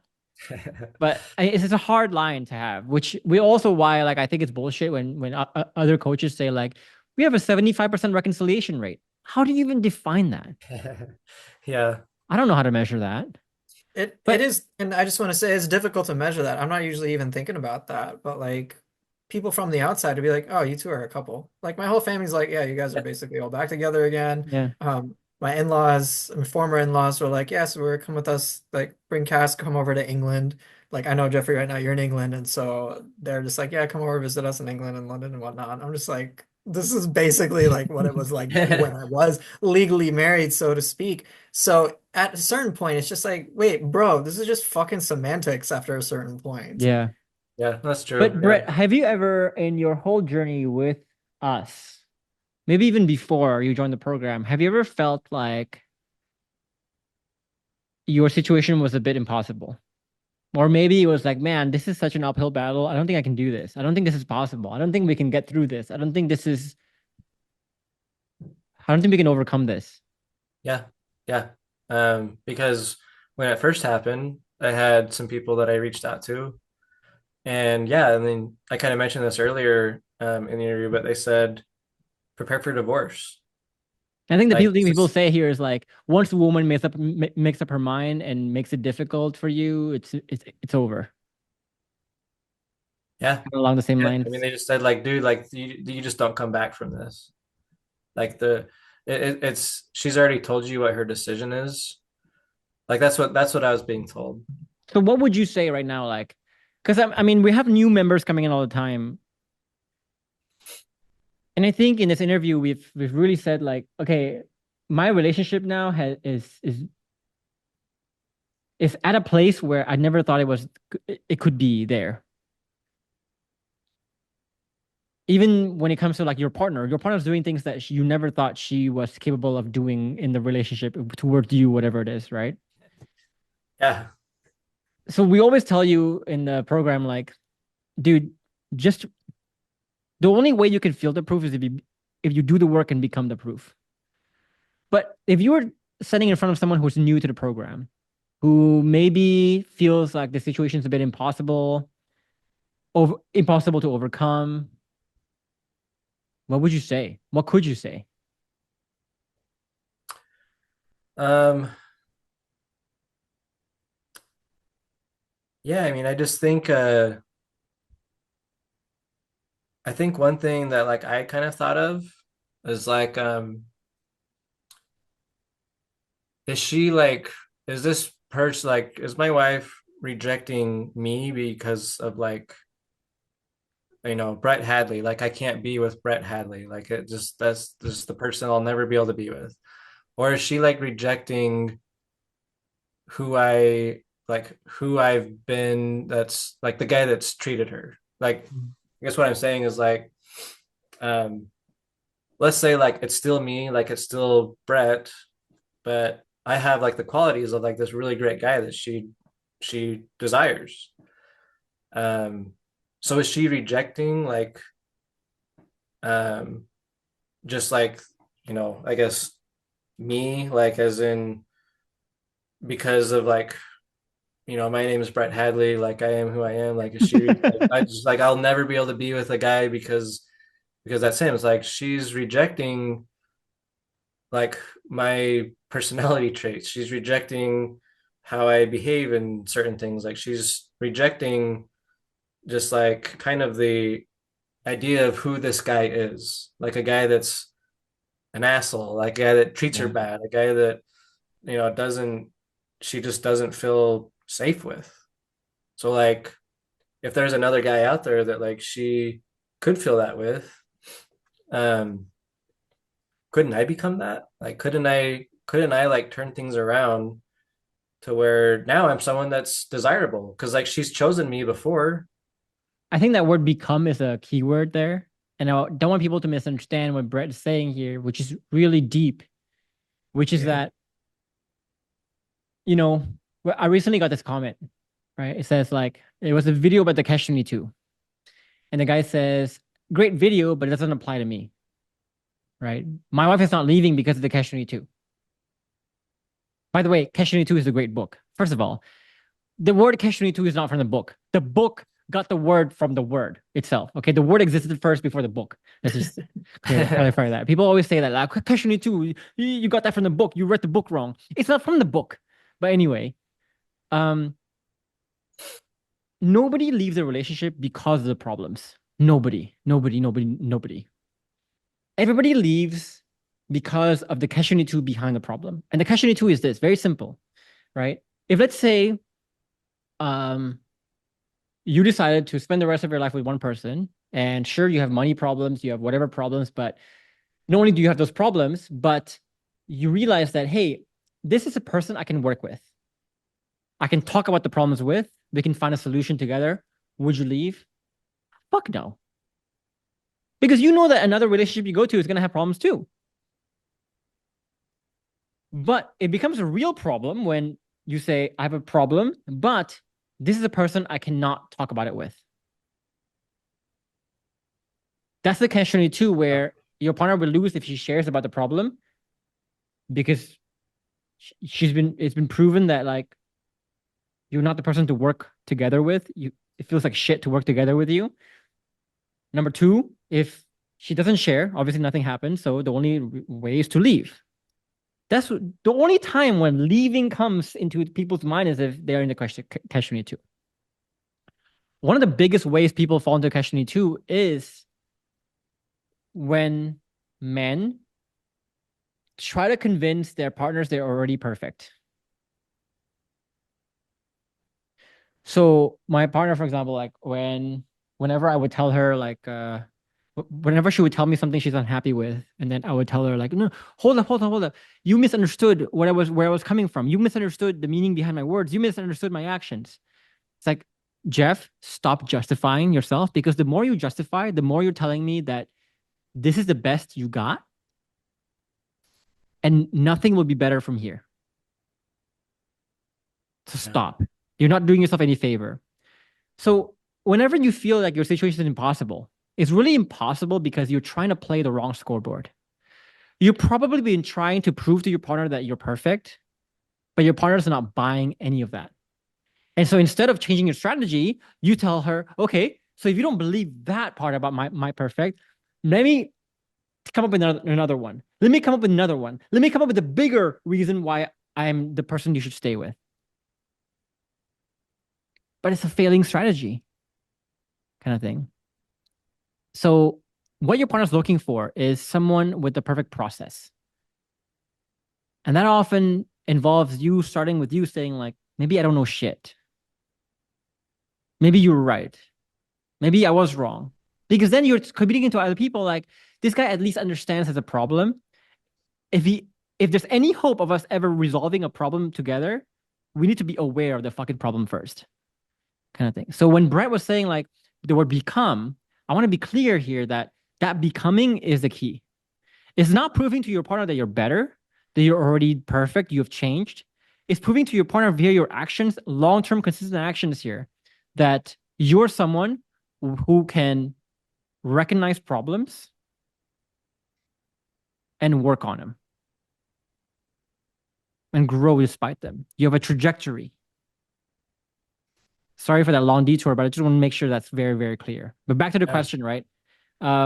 So what would you say to someone who says the situation is a bit impossible? And you were saying like part of it is to show your partner that, hey, I can become someone different. Keep going. Sorry. Yeah. Yeah. But it's not, like you said, it's not trying to convince her in words. Like for me, just the biggest thing I think that ruined my relationship was like just the lack of a bulletproof vest that I had. Like, in no sense of a way did I ever have that. It's like she had so much anxiety around the unpredictable emotions that I would have that even just like sitting there next to me, even if I didn't do anything, the thought of her playing out different scenarios of how I might react to a certain event was like just paralyzing for her. Mm, And so, yeah, it's like, okay, so that's like a big problem. My unpredictable emotions. That's something she doesn't feel safe with. If I was stable emotionally, if I was mature emotionally, would she then feel that anxiety around me? Would she feel nervous around me? Yeah. Probably not. And so if like those things can change, I mean it'll take some time for, for like you say with the paradox of change, like for her to um see that, but like, you're not going to buy into it right away. Yeah. But with the consistency over time, like making those changes, um, why wouldn't someone want to be with a person like that? You Yeah. know? It's like your wife would not say, because the reason why people think their situation is impossible is because their wife says it's impossible. But your wife wouldn't say it's impossible if she at least sees progress. Like nobody would say something is impossible if they see it trending in the right direction. Yeah. Right? Then because then your mind is just gonna go like, well, we're not there yet, but we'll eventually get there at this rate. It's fine. But you only get like hopeless and panicked and oh, it's impossible if you're seeing like we're not going anywhere. We literally just walked for a year and we end up in the same tree. Oh my Yeah. God. Right. So perfect process again, right? So the funny part is that for people who always say their situation is impossible, right? So imagine like, oh, my wife says it's impossible, so I think it's impossible, so I'm not gonna go through this journey. It's impossible. Well, that's the exact attitude of why your partner doesn't see trajectory, doesn't see progress because of your tetheredness. You're still as tethered. So how can you progress if you're not progressing? I don't know how to say it, but Yeah. it's really weird, like how people don't see that paradox. But okay, so for you, you felt like your situation was a bit impossible. So what made you join the program in the first place? Like, why join the program if you thought your situation was impossible? Because of stuff like this, right? Like it's just funny how I just felt like that your YouTube channel like literally fell in my lap. Like it took me, I don't know, maybe a few hours of like being on YouTube. I mean, it was like, you know, she says she needs space. What does that mean? Like search that into YouTube. and and then there's a couple of videos I saw, but then I saw yours and it was like, okay, yeah, like this makes sense. Like, sure. And then I watched a few more, and then then YouTube started like feeding me your videos like over and over and over. And yeah, I'd watch them, and it's like it just I guess the videos gave me like this sense of hope that um if these people can do it, like why can't I? Like at that point, I think in your mind, you're like, I don't know how they did it. I don't know why it works. I don't know what works, but there must be something. Yeah, like the principles that you share in the program and in the YouTube channel, which is a very like shallow version of what you actually really get into once you sign up. Like I remember thinking, oh my gosh, yeah, like that totally makes so much sense. Like what you're saying in this video, like the thought of being uh bulletproof emotionally, like, oh my gosh, that's like that'd be so amazing. And like the thought of being untethered, like, yeah, like I could totally see how that would be desirable, to be with somebody like that. And so the principles made a lot of sense. That's like I could see how that would work. Mhm. And then the stories that you shared, it'd be like, oh damn, like yeah, that guy's situation was like way worse than mine. And so like if it worked for him, like why couldn't it work for me? And so there was just that hope that I guess drove me to be like, I don't know how it's gonna happen, but I just feel like this sense that if I join this program, it's kind of the only thing that's going to work because what I've tried so far clearly hasn't worked. Right. I know Go in ahead. my case as well, and sorry to cut you off, Jeffrey, Yeah. but I remember in my case when I was seeing this channel too, and compared to like everybody else, I was like, wait, this guy is literally publishing interviews. What is it? I think we do it like every 2 weeks of success after success after success after success. I'm like, even how much I doubt it, I'm like, I'm still seeing people succeed despite affairs, despite divorce, and now I'm a success story despite divorce.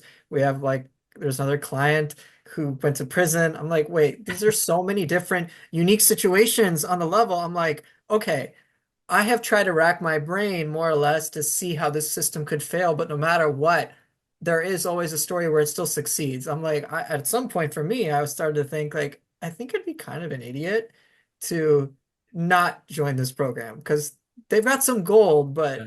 I may not understand what that gold is, but they seem to really have some gold. So, Mm. Brett, I don't know if you kind of felt that way too when you were investigating kind of our channel. 100%. Because yeah, like what my wife had told me when she asked me to leave that day was like, like I'll always love you, but I'm not in love with you. And like that was a topic that was hit like so many times on Yeah. Jeffrey's YouTube videos. That's like I don't know, it's like I felt like everything that he was saying in his videos was like so related to my situation that it just felt like when I watched the videos, he was like speaking to me. It wasn't like a video that was out there for everybody to see. It's like, no, this is like, hey Brett, like I've got this video for you. Do you want to watch it? Like And that's say how it felt. And that actually transitions me to like kind of like a sub question within that. Like, of course, once you started getting into kind of our content stream, you kept sticking with it. But why did you initially, like, when you saw everybody else out there, I don't know what else you tried, but like, what made you decide, hey, you know what? I see all these other people outside. I see these other coaches. I see, like, say, therapists, for example. But what drove you to be like, you know what? I feel like Jeffries is the right way. Was it really just about like you felt like it spoke to you on some deep level, or was there something else? Like not only did it speak to me, but it just seemed like it was something that could last. Like So I tell was me more about going, that. yeah, so I was going to personal therapy um, because my wife had asked me to do that for a while, but then once, and I'd always like, sure, yeah, yeah, I'll do it. No, I mean it's expensive, so I don't know when the right time is. And then she asked me to leave. It's like, okay, okay, yeah, I'll do personal therapy. you What know. besides therapy, what else did you try?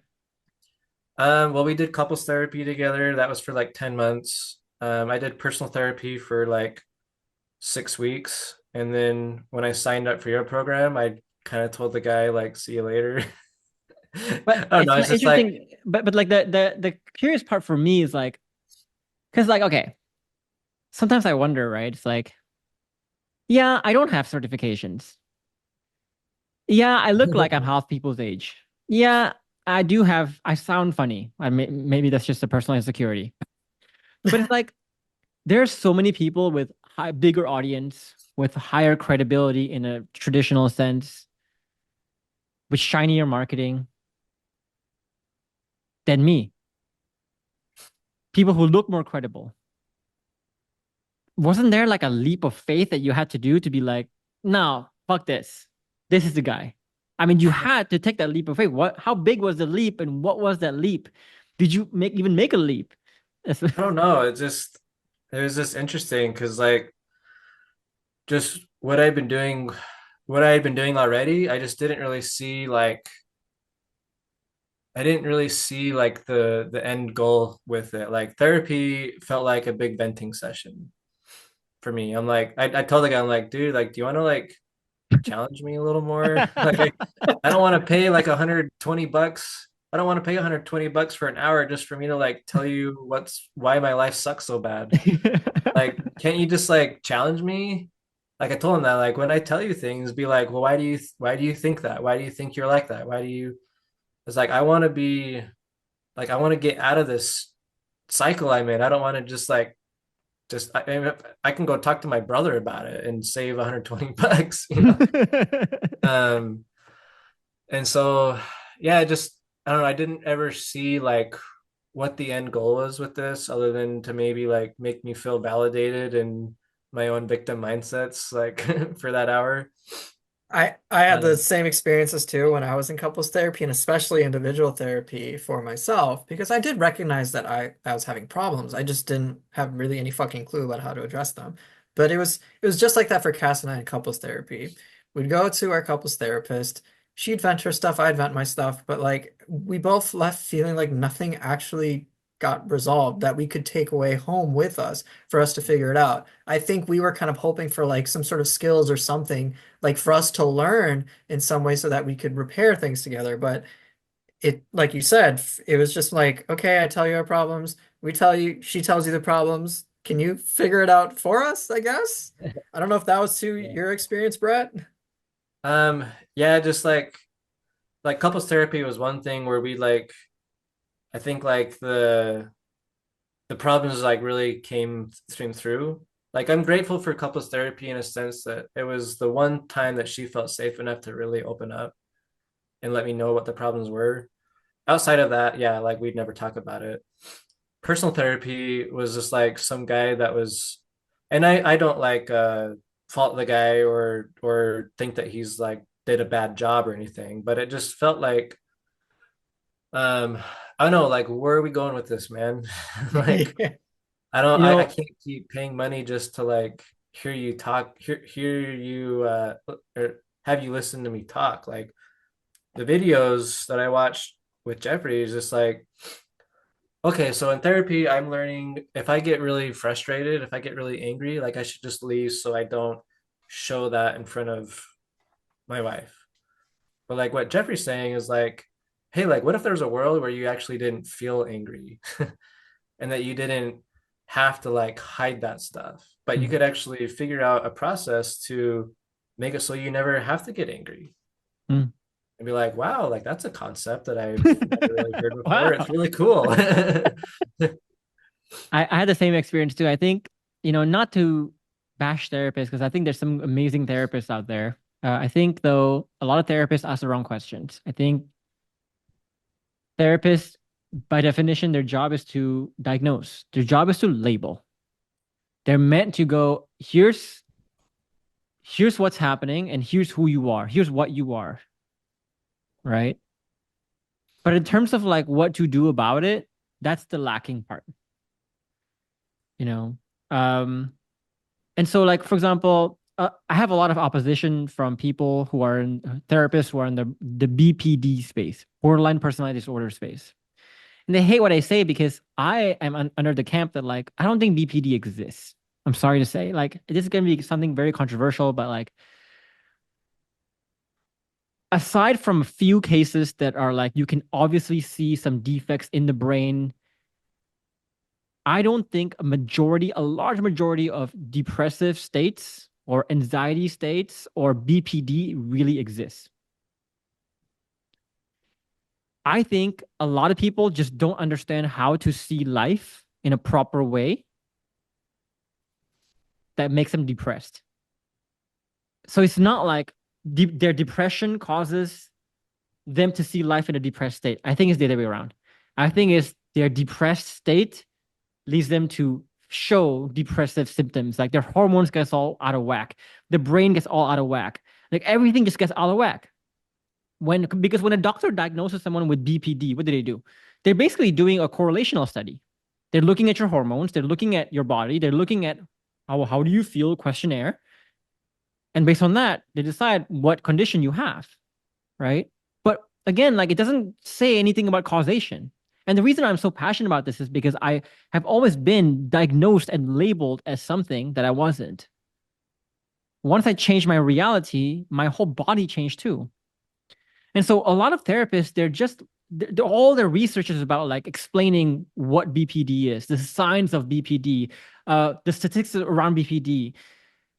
50% of depressed people do this, or people who tend to do this tend to get depressed. I get that.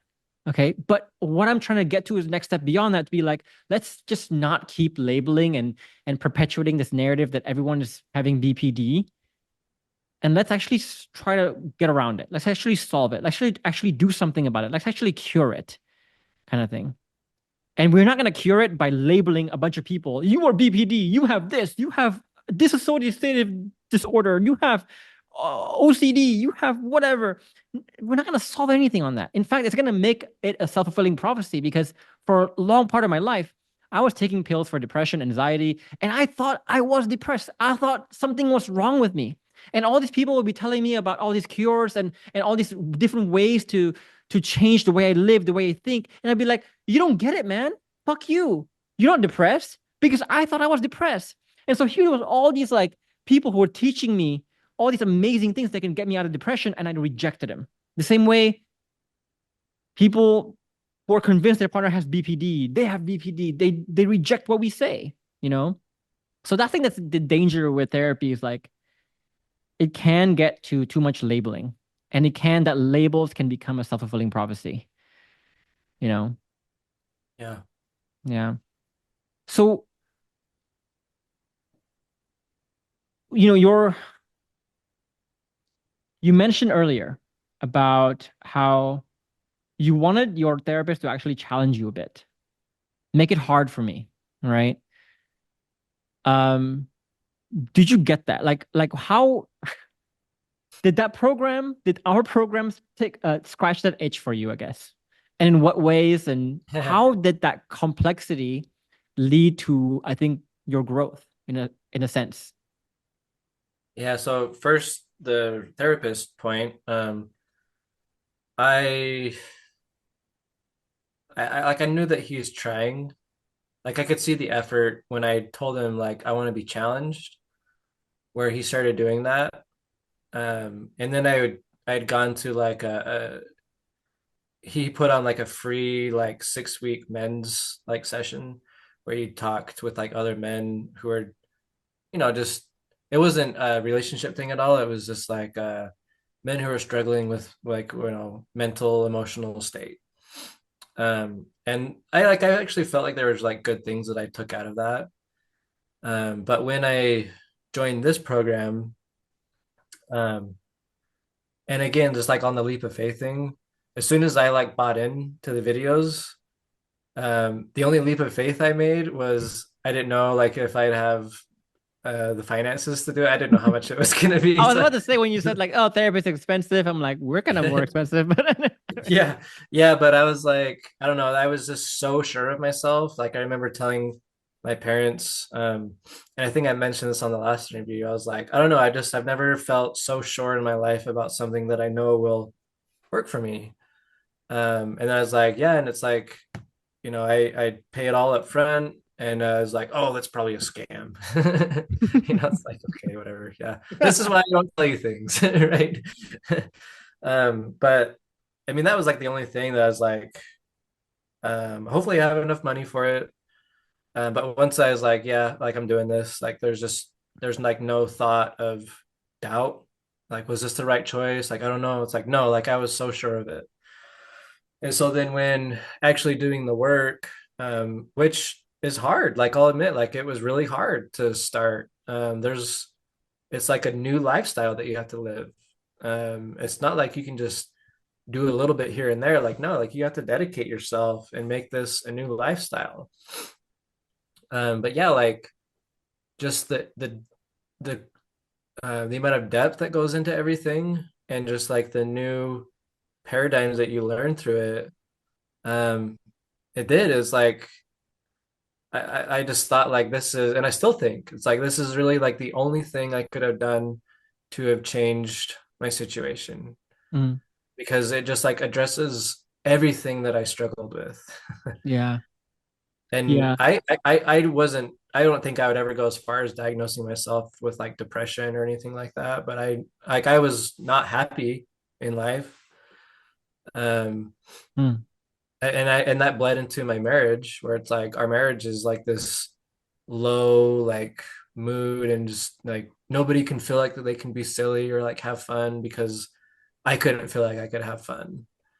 And And so when the self, the internal shifts and everything started for me, it's like I can, like life's not that bad anymore. And I just saw like the and I want to shift touch within on myself. sorry, I really want to touch on that because I know we're running out of time. Yeah, I yeah. really want to touch on that part about the identity, the lifestyle thing that you're mentioning, right? And I want to really dive deep into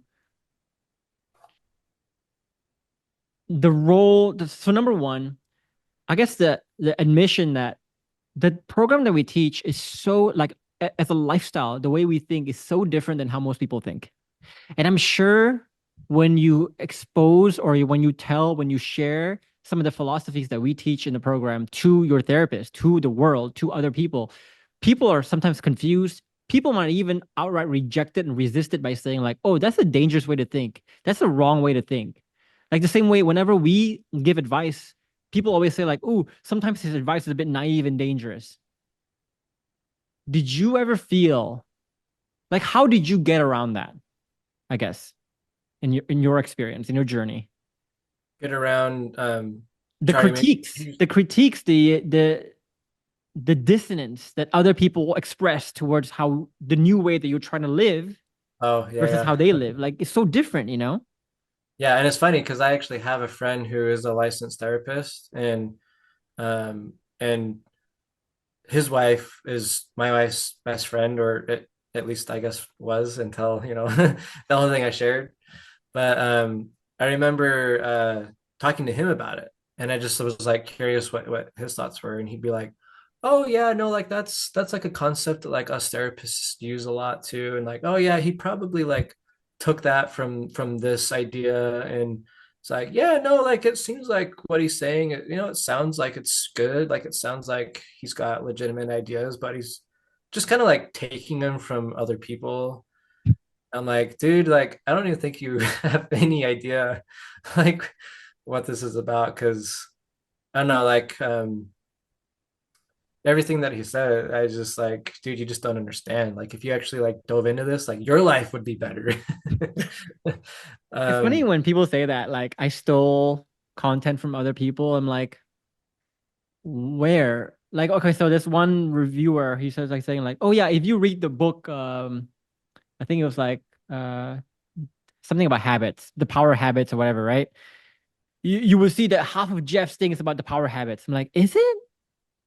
We don't even have any reference to habits in that sense. Like, where is them talking about untethering? When is them talking about like no, we don't talk about anything on that. And it's funny, like, because I know when I created this, I did not get it from anywhere else. Like, I don't think I got it from anywhere else. Like the victim mindsets thing, like the elevator example that I give, the redefinition of what thriving is.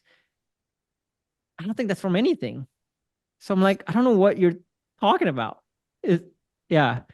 But And anyway, keep going. I wanted to add a little bit more to that as well, because the irony, it's like, oh, Jeffrey, sorry, your program, I think it's bullshit because it's referencing stuff that's a bestseller. I think you're talking about like the 7 habits of like atomic habits or something of highly successful people or something. But it's like, wait, those books are like bestsellers. And theoretically, if we copied stuff from them, that's a, and we're using that and then 10xing what they're having and combining a whole bunch of different systems together, that's somehow a bad thing? Isn't that what you want? State of the art, like cutting edge shit that eclipses everybody? Wait, how is that a bad thing? I'm confused. yeah. But we don't even do that. I'm like, okay, I'm like, the amount of mental gymnastics required to try to like dock a system that works just surprises the fuck out of me. I'm just like, look, if you just like try this stuff yourself, you'll experience the success yourself. Yeah. Yeah. In fact, there's Yeah, a lot and, of and it, like there's a lot of principles from atomic habits I actually disagree with. Like I think a great example of this is like I think when it comes to like habit building, they always tell you like track the number of times like you do the right thing, right? So I remember like when I was trying to get quit smoking, I tracked like, okay, I have a 45-day streak of quitting smoking, right? But that's again using the striving approach to get out of bad habits and into new habits. It doesn't work because like every time you make a tick on that box, I did not smoke, your mind tells you I want to smoke. It's because I wanted to smoke. So it keeps that in you, right? It doesn't actually work. So I don't have no idea what that guy's on about. yeah. But anyway, we're talking about like dealing with resistance from other people. So one of the resistance was like, like other people kind of belittling the revolutionary nature of like this mindset shifts, etc. And I think did you say anything to him at that point? Did you just say like in your head, like, oh, if only he knew? Or did you just say like externally, I mean, I don't know what to tell him. Yeah, I mean, I kind of internally was like, if only he knew. Like, yeah, I totally thought that, and then I would just keep like saying a few other things, and eventually when it came to be like, oh yeah, no, he's just doing that. He's just taking this from that guy. It's like, all right, well, I'll just probably stop saying anything now. Because yeah, it felt like it was delegitimizing what I was doing. I But mean, I'm in sure the end, people he's like, no, also, like I'm really okay, glad that you found something, like hopefully it works for you, stuff and like it did, that. Um, and it did. And it Um, did. did people ever outright reject the ideas and say like, "Don't do that, bro," in any way? um, maybe like a little more subtly than that. Like my parents, I was living with my parents for yeah about four months or so. Mm. Um, and I don't know, I didn't feel like I had anyone that I could really like talk to about like how excited I was to start doing this stuff. And so when I tested the waters a bit with my parents, I'd be like, hey, like, I know I learned this thing, like the idea that it doesn't take two to tango. How like one person changing can actually change like an entire relationship. And that was like a big rejection from my parents. Like every time that I would talk about the things that I learned or the changes that I had made, it would always revert back to, well, what changes does she need to make? Like, what does she need to do? Because I know that she does this, and there's no way that you would like that. So there was a lot of pushback on like, no, that's great, like, but I know that that's like that can't be right. Yeah, Right. And I just want to say like it is very clear like how people on the outside will kind of view the program, people who aren't in the know. But what has been your experiences with inside the community, so to speak? And like how has that helped you save your relationship like beyond, I guess, wild expectations? I guess the other question to reframe Sabor's question that I'm curious about is like, obviously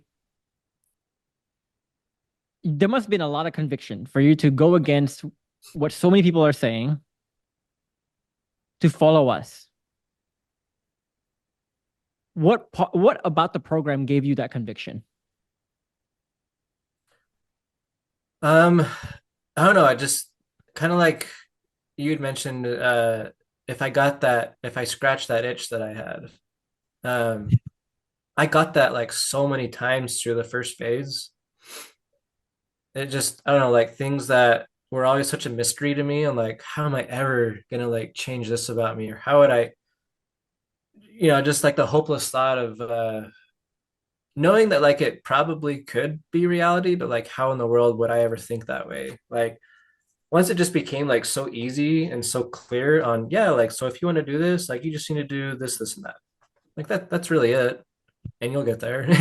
It just like, I don't know, it resonated with me so strongly. It's like, well, of course, like if I just do that, it'll work. Like I can see like the big picture with this. Mm. Uh, and so getting that like so early on in the program, it's like, I mean, I got that with the YouTube videos, but then actually getting that with the first couple of videos of the program, it's like the effort surrender that you bring up at the beginning. It's like surrender to the program and give all the effort that you can give to actually do the work and like, you know, make the program your life. It's like, yeah, like I'm all in because it just everything clicked in my mind so quickly that it's like, why wouldn't I don't care what other people say. I don't care about the people rejecting it because inside, like I know this is right for me. Yeah, it's like with me too, because I when I was finding mentors for business, it was kind of the same experience where at first I looked for people who are like credibly on paper who seem trustworthy, but then I realized like, wait, I think I shouldn't be going with book smart. I should be going with street smart here. Meaning like I should be people going with people who maybe does not have degrees like me. I don't have a degree in business, or actually I do, but it's finance and not really like in entrepreneurship in general. Right? I've never started a business. None of my family have ever started a business. I don't have any experience in this thing. Maybe I should take someone who is not accredited in the traditional sense, but despite their lack of accreditation, was able to create a big business themselves. Maybe I should follow those people. The same way, like, you know, all my clients are not there. Like, not all of them are there. Like, many of them are not therapists. I think there's like a couple of dozen of therapists in the program, but the large majority are not therapists. They're not licensed to save their relationship, to know what to do. I think it's good for you for some like okay, let me just say this. The best thing I can say is if your idea of like proof or accreditation is licenses and degrees, I'm not your guy. Don't go to me. I don't have any of that shit. But if your idea of proof and credibility is like, what is your track record of results? I'm your guy.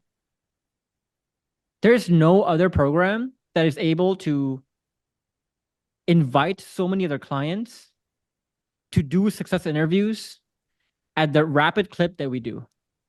Because, and we can do that because we have more success than anybody else. We have a larger pool that we can ask. Our percentage of success is very high. And we create so much change in people that people say yes to sharing their dirty laundry on the internet, right? People say yes to the point where they quit their jobs and work for the company, kind of thing. And I think, Yeah. did you see that? Like, as soon as you got in, did you feel that culture difference in the community with the people around you? Did you feel that? Yeah, yeah. Like it was nice to see that like the people in the community were doing the exact same thing that I was doing. And like not that I was like peeking ahead of further than what I was at, but seeing the people post like that are a little more advanced, it's like, wow, like that's look at how far they've come. And just like that could be me. Hmm. I was just thinking about Sabor this whole time. You're talking about like you don't need a license, show me your track record. Like, I mean, Sabor was a client of yours, right? Someone who came in, expressed that he had to restart a few times, thought he was going to get kicked out of the program because of where his mindset was at the beginning. Yep. And look at him now, like he's leading coaching calls. Like he's somebody that can coach somebody through a relationship, probably better than a lot of other people in this world. And it doesn't take that. It's like it just takes somebody to put in the deliberate work to eventually like master the principles, master the processes, like have a deep understanding of that. Mhm. I mean, like that's something that, like even I could do that. Like if I get to that point, like if I progress through and like let's say like I reach a level where Sabor's at, like I feel like that even somebody like me Yeah. could be a coach if I put in the work to really understand it. I think the misconception people have, because like the misconception people have is like it's so like saving relationships is so complex. I think if you talk to a lot of therapists, they will say to you like, "Oh, it's dangerous to tell people to be their own doctor of their own relationship." Right? But I think people overestimate just how simple relationships can actually be. Like you said, like I think V said this in the last interview. The program is very simple. Relationships are actually very simple. Now to do it is difficult, Yeah. but the concept itself is very simple. For example, in our program, we just have the five pillars. Five pillars, then we have the frameworks, then we have internal shifts, then we have the daily practice process, then we have your learning principles. That's it. That's all you gotta know. But people like to bring in terms like love languages, four horsemen, Gottman, attachment styles. Now there's like no fap. It's a new term I'm learning about.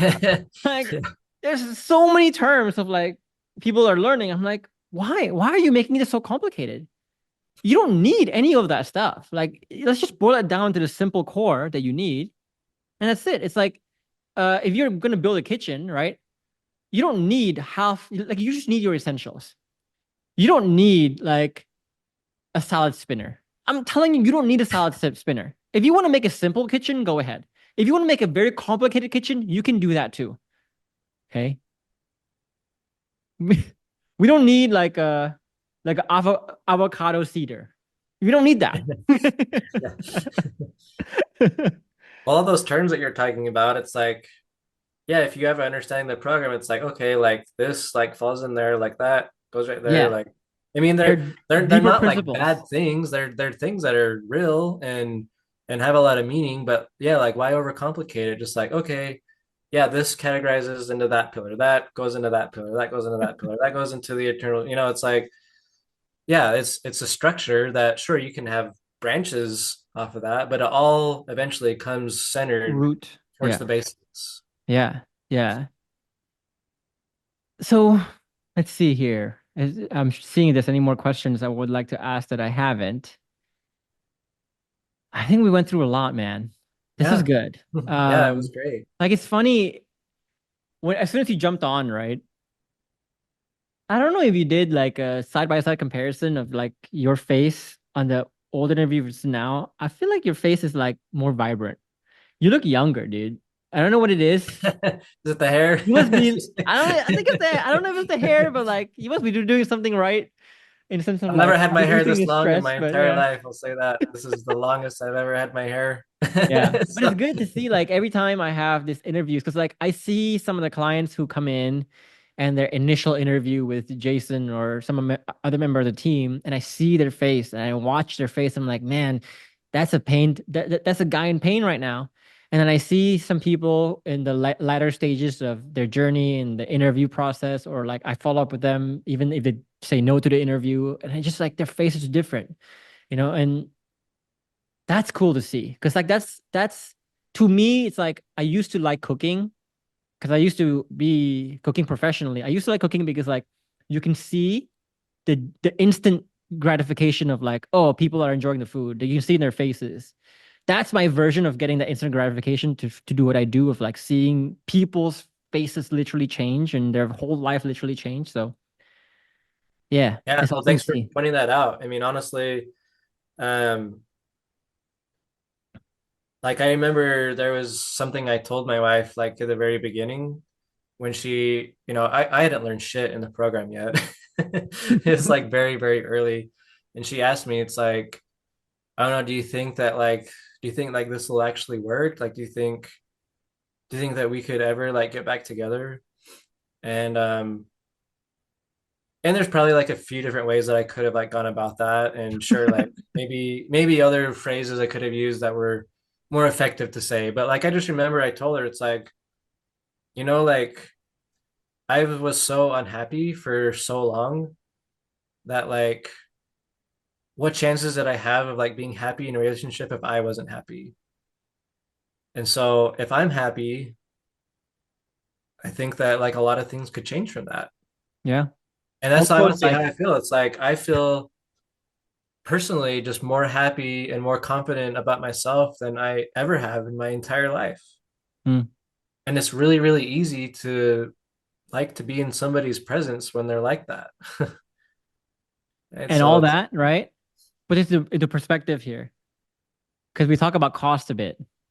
All that for a price of a beat up fucking old car. Think about it. yeah. Think about it. With the program money, if you go to Auto Trader right now, try to buy a car, and we decided this with like Sabor, right? A Kia Yeah. fucking Soul that is old as hell.